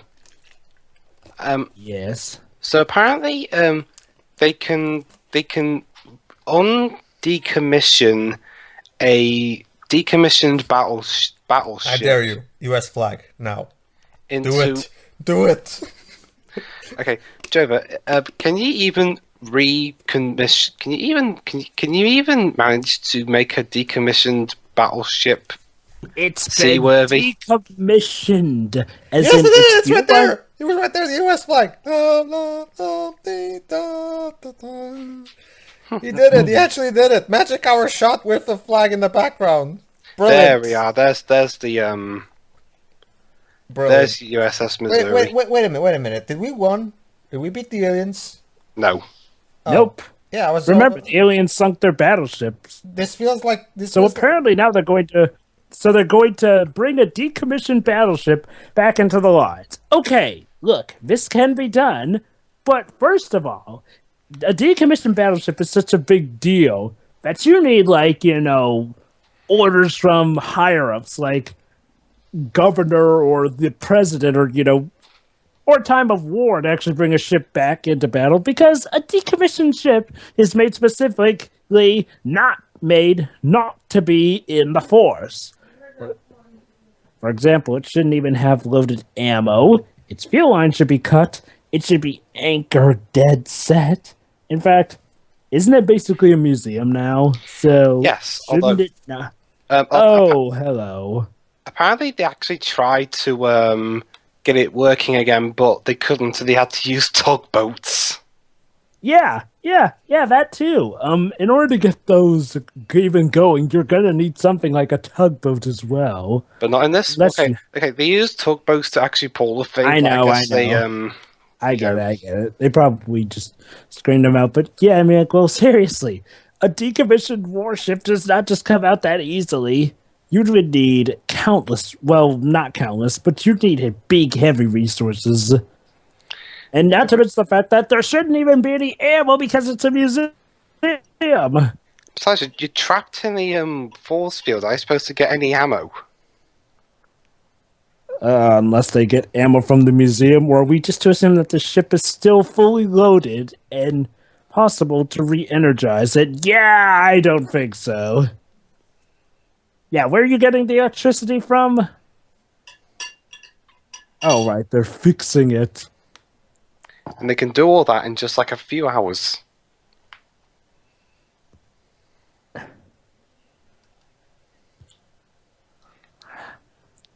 Yeah, even though they're old and senile, they're our old military men, so we can respect them. Mm-hmm. Yeah.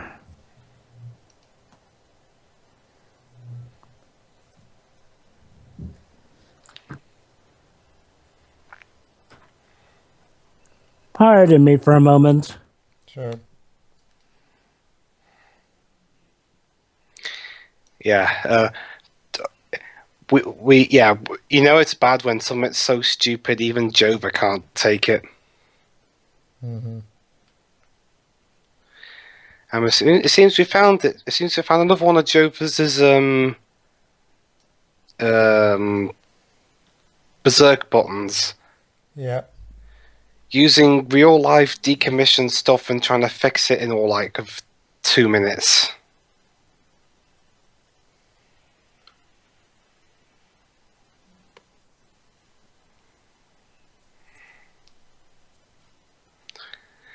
How do you even get it to run?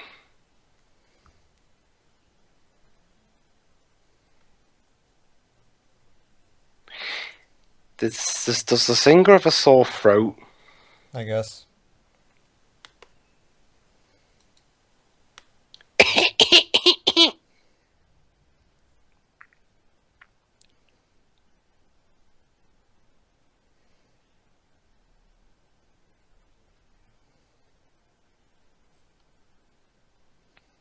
What?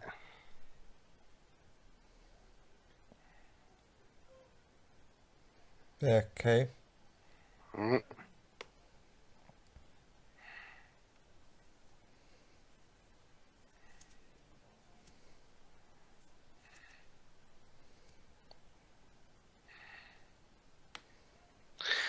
coming up, I think later on in this All part. right, I'm gonna keep reading the rest. Okay. Yet the film shows strokes of pure genius, from finding a way to use a long obsolete naval vessel in a one battle, to finding a way to turn a beloved board game into cinematic gold. Cinematic gold.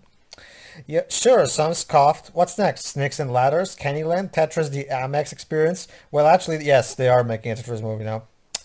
Yet for every guffaw, there was some right-thinking individualist who just wanted a summer movie where things went boom, where actors committed to their parts with gusto, where Academy Award-nominated films chewed up the scenery in ways that could make performers like Wayne Bogart or McQueen proud, playing their parts in a genre film with earnestness and bravado. Under the veneer of splashy effects, there's actually a story worth hearing. No, there isn't. A diamond in the rough Campbellian journey that's as mythic as the oldest tales. What? If there are to be any accolades, we must have also applaud that nameless corporate executive sifting in some development meeting who came up with the near noble worthy idea of having the projectiles from the aliens be shaped like the pegs from the game. It's here, dear friends, that this film goes beyond mere entertainment and becomes something transcendent. Okay, I think coming up here is that other sensor death bomb. I know it's in this part, but just oh, hi, Amazing Spider-Man 2 music.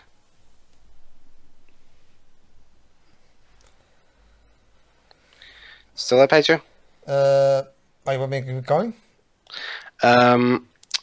Not yet. Just wait till this sensor F-bomb comes up. Wow, that editing was ew.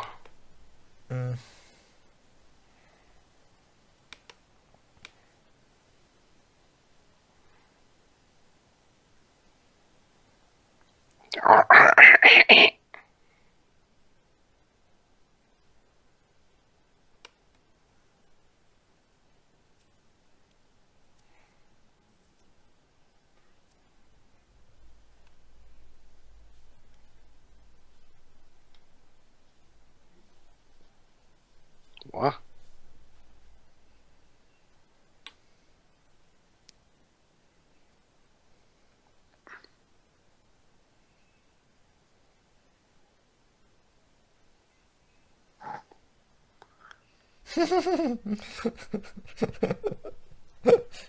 There's this reviewer saying, and I'm quoting, "The whole movie feels like Roland Emmerich's sperm and Michael Bay's sperm fertilized an egg Tony Scott cryogenically froze back in 1986, producing a baby with all the qualities of its birth fathers."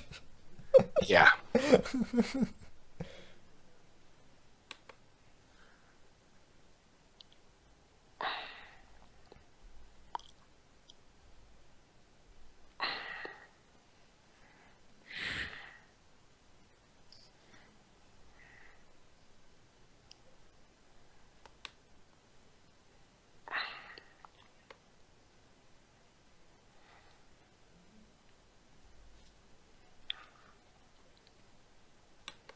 It says here they were. This reviewer here is actually saying that it was co-directed by Michael Bay. It feels like it.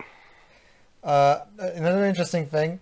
Okay, that other guy I just read. Okay, dude, if you love big dumb fun movies, well, go watch The Expendables. Those are actually dumb fun movies, and not free though. Don't watch free. All right, I'm back, my comrades. What did I miss? Honestly, Jova, I don't even know. I can't quite understand what's going Hang on. on, I think Did something weird? there's Wow, gonna be another sensor death bomb in a sec. wait, hold on. Is the USS Missouri? She's still anchored. No, it's going. I think. Wait, let me guess. They're using her anchor so they can try and do a power turn of asteroids.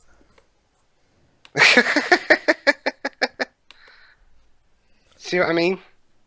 Wow. So a decommissioned ship like the USS Missouri is actually totaling the alien ship. Yeah, do you see what I mean about the sensor death bomb again? I don't really care, but yeah. Yeah, I'm pretty sure that the firing mechanisms would very well be jammed. Hey, Joe, but guess what?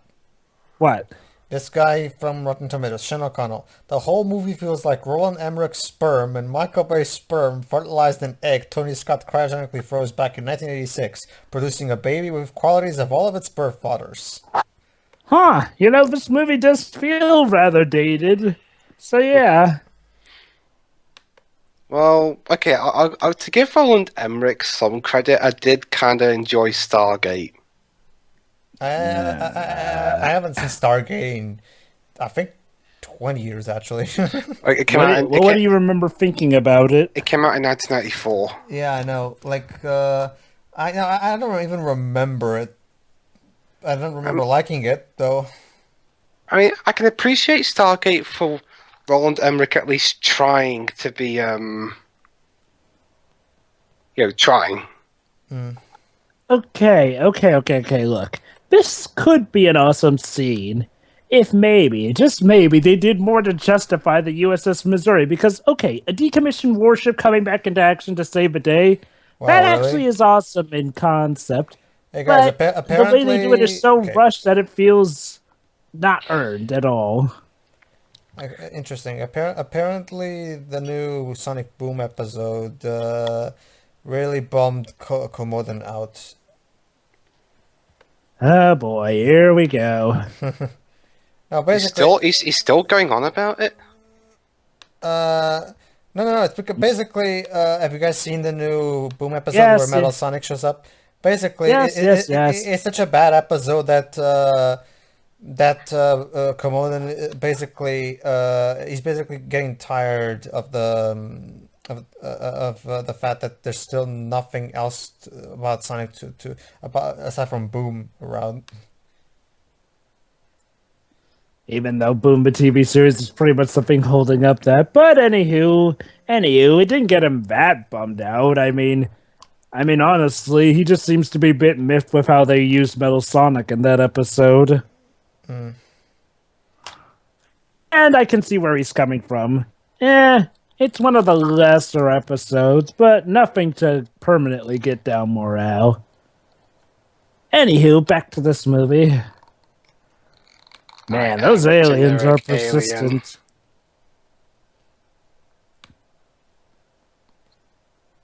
But yeah, like I said, this could be an awesome, the concept of a decommissioned warship coming back to actually save the day. Like I said, could be awesome in theory but you have to do enough to justify it.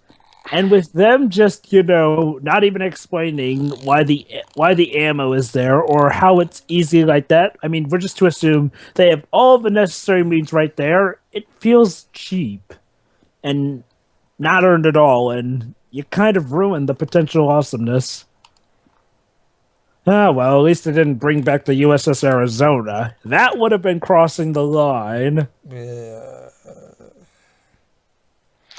Maybe they could have done that in the sequel if they did get one, which it probably isn't. Okay, let me guess. There's supposed to be something symbolic about Terrakits working with the Japanese sky because Pearl Harbor. Am I right? Yeah. I don't know. I guess I don't. Oh. Okay, that's actual military training, so yeah, that's awesome. Oh.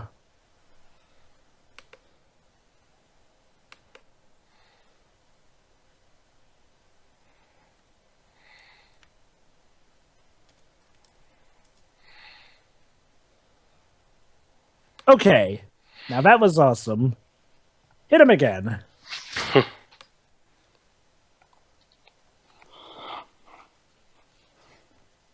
Are we really building up them launching the shot that much? I guess we are.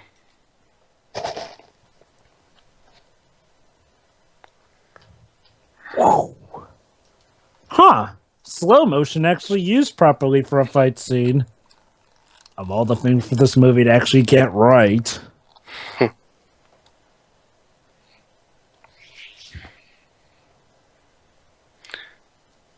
The aliens here remind me of the creatures in Battlefield Earth.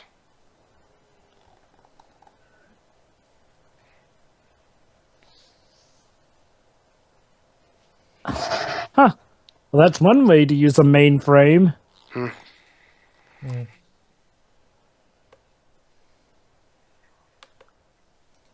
Easy. Quick, get to the cockpit, because there's some time limit, I guess. Like I care.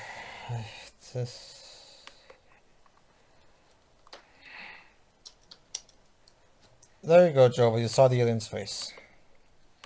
Oh, I already saw it. There's several other scenes they showed it. But yeah, cool.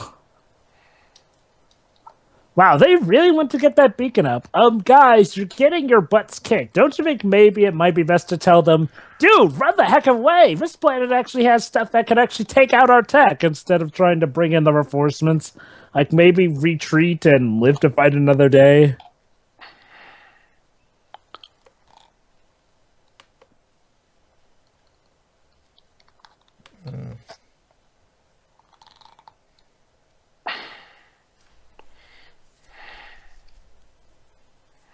You know what's sad? That aside from the scenes with, I wish I...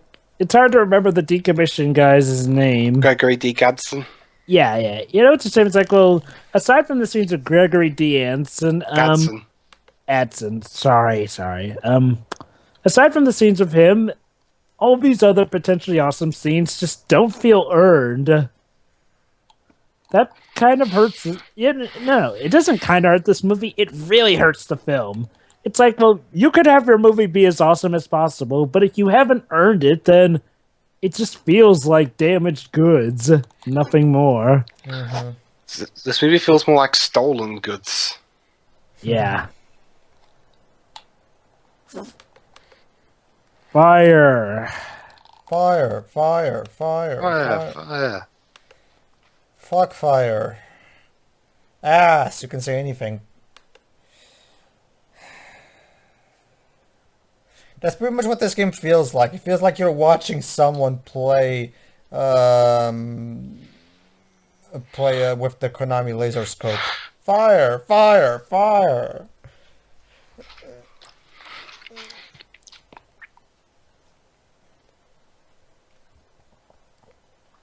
Eh? Oh! Thank you. Wow, these aliens are very ineffective. So they're just so, Joe, a question. What do you think are the most stupid aliens? The ones from Science and the ones from this? Wait, Seinfeld? Science. Oh, yeah. It sounded like you said Seinfeld for a bit there. Shyamalan's aliens. Shyamalan's aliens. These aliens still have less weaknesses, and they actually can do some decent things. Oh, great. Are we done? Oh, and that's it. The aliens are defeated just like that. Thank fucking Lord. I've never been so happy to see aliens dead.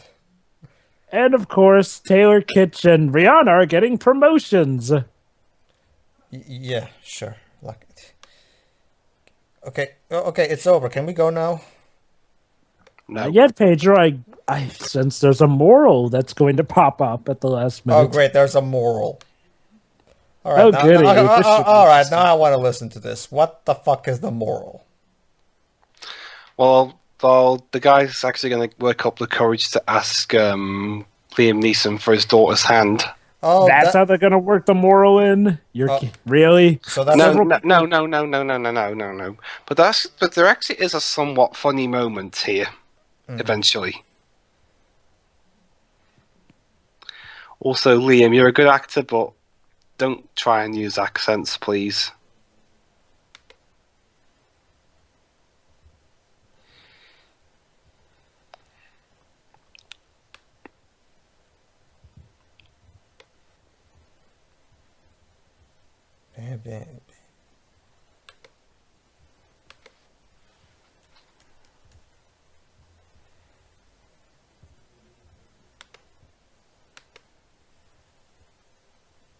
Shouldn't everyone be getting a silver star if he, of all people, can get a silver star just like that?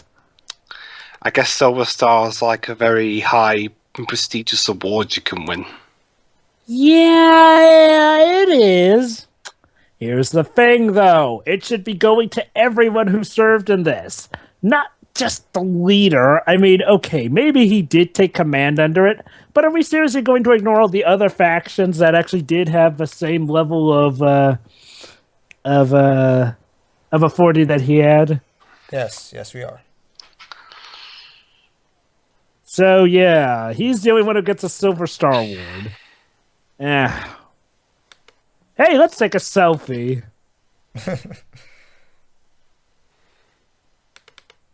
But first, allow me to take a selfie. Come on, yeah. Rihanna, please stay away from the silver screen.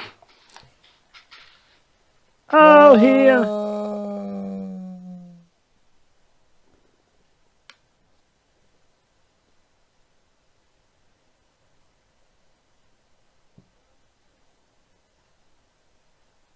Wait, so this is the moral? He learns to fight his own battles by actually talking to her father?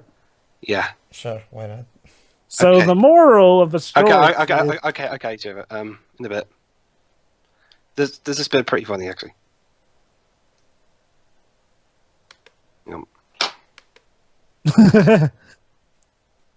Okay. Here we go. No. Um.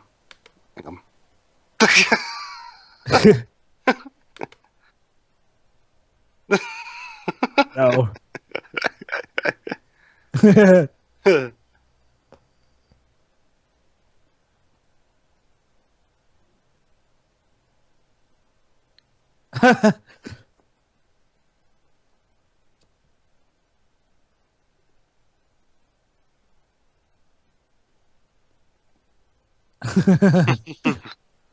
Okay, that's awesome. Yeah, too bad it came in at the 2-hour mark.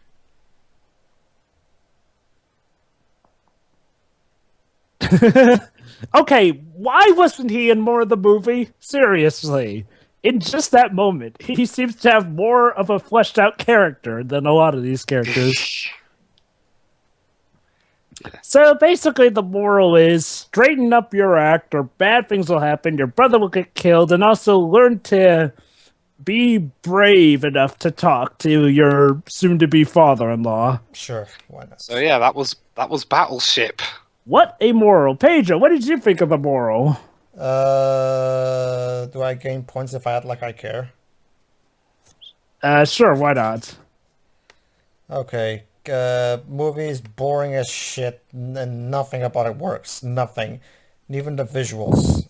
Yeah, it's a boring piece of shit that I don't even remember what the fuck I just watched. So that's it. It's a piece of shit. Goodbye, Peterberg. Sorry, Taylor Kitsch. Anyway, go ahead, Dwips. Yeah, this is one of the most boring summer blockbusters I've ever seen. How ironic, considering all the explosions and everything. Okay, you managed to make Battleship boring. You get some good talented actors like Liam Neeson involved, and you barely use them. Poor Taylor Kitsch has gotten out to work with here. The best character is played by a non-actor who is a former military guy. And Rihanna, really? This was well before she could even really possibly act. Not to mention the plot not to mention a bare bones plot, boring characters. Basically, any bad thing you can have in a movie is here. Hold on, are we about to? Oh, you sure there's a stinger? After these credits, and let's see how long the credits. Oh my! Jeva, considering there isn't going to be a sequel, do you really want to wait for that long? Can we just skip? We might as well. Well, we might as well for the sake of our commentary, since. Jova, I do not want to stay here for 8 minutes. Well, I mean, how do we do this for the audience? I mean, do we prep them or something? And we don't even know when the stinger happens. For all we know, it could happen in the middle of the credits. But anywho, I still need to give my final thoughts. I mean, we'll go on, Libs. You were saying with your final thoughts. everything is just boring. Yep. And I actually kind of feel sad for Taylor. Like I said, I feel sad for Taylor Kitsch because John Carter the month before, and now this. Yeah.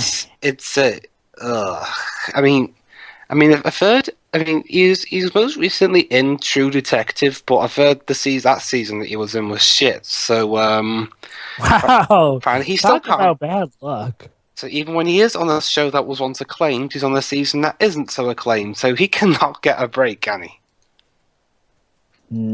Maybe that's why he's regarded as box office poison, if only just because of his negative luck. Yeah. Okay, Jovi, you go on. Oh boy. Well, I'll start with this. This movie is a poor man's Pearl Harbor. It has all the comparisons. Everything needed to make a Pearl Harbor, a needless Pearl Harbor sequel. But that's just the tip of things. This movie is stupid, and it can't even pull off what Michael Bay does with the usual quote-unquote Michael Bay charm. Because, okay, Michael Bay, for all his stupidity and stuff, when he does big explosions and action scenes, he really nails the explosions and action scenes. This movie with its explosions and action scenes, well, some of the action scenes are good, but like I said, a lot of the moments that could have been awesome aren't earned. And yeah, that's another thing. For as much trouble as Michael Bay has with his movies, at least he actually goes out of his way to actually, make the action scenes earn. Like, he actually builds up properly to them, gives us a reason why this or that is happening in the action scenes. Yet here, yeah, the USS Missouri was easily brought out of decommissioning that easily. Stuff like that annoys me. And yeah, I'm also annoyed how this film constantly shoves potential into our faces. Yet, the majority of what we get is banal. Banal to the 11th degree circle of hell. Yeah, the aliens are run-of-the-mill. In fact, yeah, for something that tries to be like Michael Bay, this is way too by the numbers. Michael Bay is more of a wild card. And okay, I'll admit it. Honestly, a lot of this commentary was me complimenting Michael Bay, but honestly, I think I see now why this guy was trying to rip off Michael Bay. As much as we may hate to admit it, Michael Bay has sort of a fascinating technique, which fascinates us moviegoers, be the movie good or bad. And they were trying to capture that because such a fascinating technique is what often brings the audience to the theaters. Not this time. Yeah, it's like, honestly, I think they sort of shot themselves in the foot by trying to be a little too formulaic. Because it literally feels like people putting on a play with how mundane it is. It's like, in fact, it kind of feels like you're looking at the behind-the-scenes special features of a Michael Bay movie. You got, oh, hey, we always do this, we always do that. But if I can give this movie one thing, the concept of bringing Battleship, the actual Battleship into play, that was actually cool. Shame you did it for like only one scene and so late in the movie. And yeah, the characters. Taylor Kitsch's character starts off as a douche. Okay, I'm not going to paint that any other way. Seriously. He sullies the good name of Henry Mancini by using Pink Panther music to try and break into a gas station to steal a burrito. Huh. Actually, it's the sad thing. That was actually one of the more funnier scenes, if only for the reactions it got out of us. At least that scene actually had something going for him. Yet when he starts being the lieutenant, he sort of loses some of his dickishness. I mean, don't get me wrong, he still fools around occasionally, but honestly, he feels like a run-of-the-mill protagonist for the most of the part when he gets into the main role of things. And yeah, you can see a lot of the plot points coming from a mile away, like his brother dying. Yeah, color me surprised. And the whole, asking the girl's father for her hand in marriage because her father's old-fashioned. Huh. I wouldn't be surprised if Liam Neeson is supposed to be an older version of Ben Affleck's character from Pearl Harbor. Because considering how that character acted in the movie. Oh yes, that's something I forgot to mention. Sorry, Jimmy. The special Go on. effects for a $200 million movie. The special effects here aren't really not all that impressive. I mean, they're not terrible effects. It's just I mean, honestly, yeah, I mean, wait, Michael Jackson? go on, Jimmy. Anywho, but yeah, I agree. I mean, the visuals for all the money they supposedly put in are so boring. I mean, the alien battleships were cool at first, but then they become so oversaturated, and even still, they become run of the mill. The alien suits are kind of awesome, but they're kind of ripping off Transformers. It's like even when this movie can try and pull off something visually cool, it just makes you immediately think, "Hey, this is ripping off insert thing of Michael Bay's." So yes, Battleship, an example of why Michael Bay should be the only one trying to be Michael Bay. Yeah, honestly, I can see why this film bombed. It's like, oh, word of mouth probably got around of how dull the movie is. It's like that's quite possibly the worst thing you could do is like make a movie that screams action and everything, and yet make it dull, completely dull. I mean, yeah, Ballistic X versus Sever was dull, but that was is shorter. Yeah, Oh, that's the fact that it's Scotland. Northern Highland. Oh God, Highlander! It's the Zystians. Pedro, it's the Zystians. Honestly, That's what they were doing. I'm sorry, I'm too bored to care.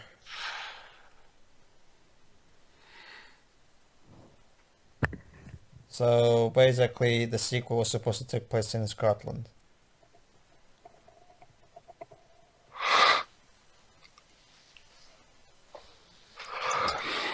Huh.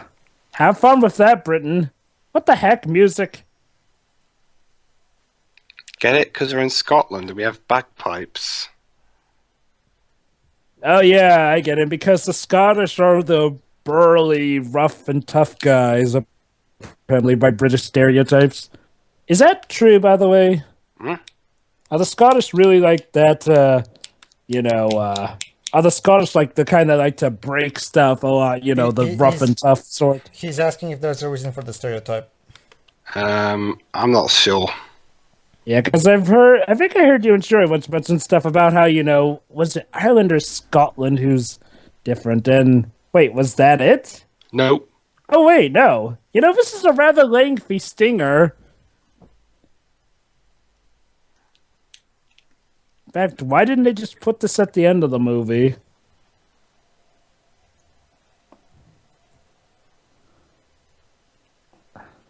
Whatever. Well, no. Coming in 2000, Pedro's ass.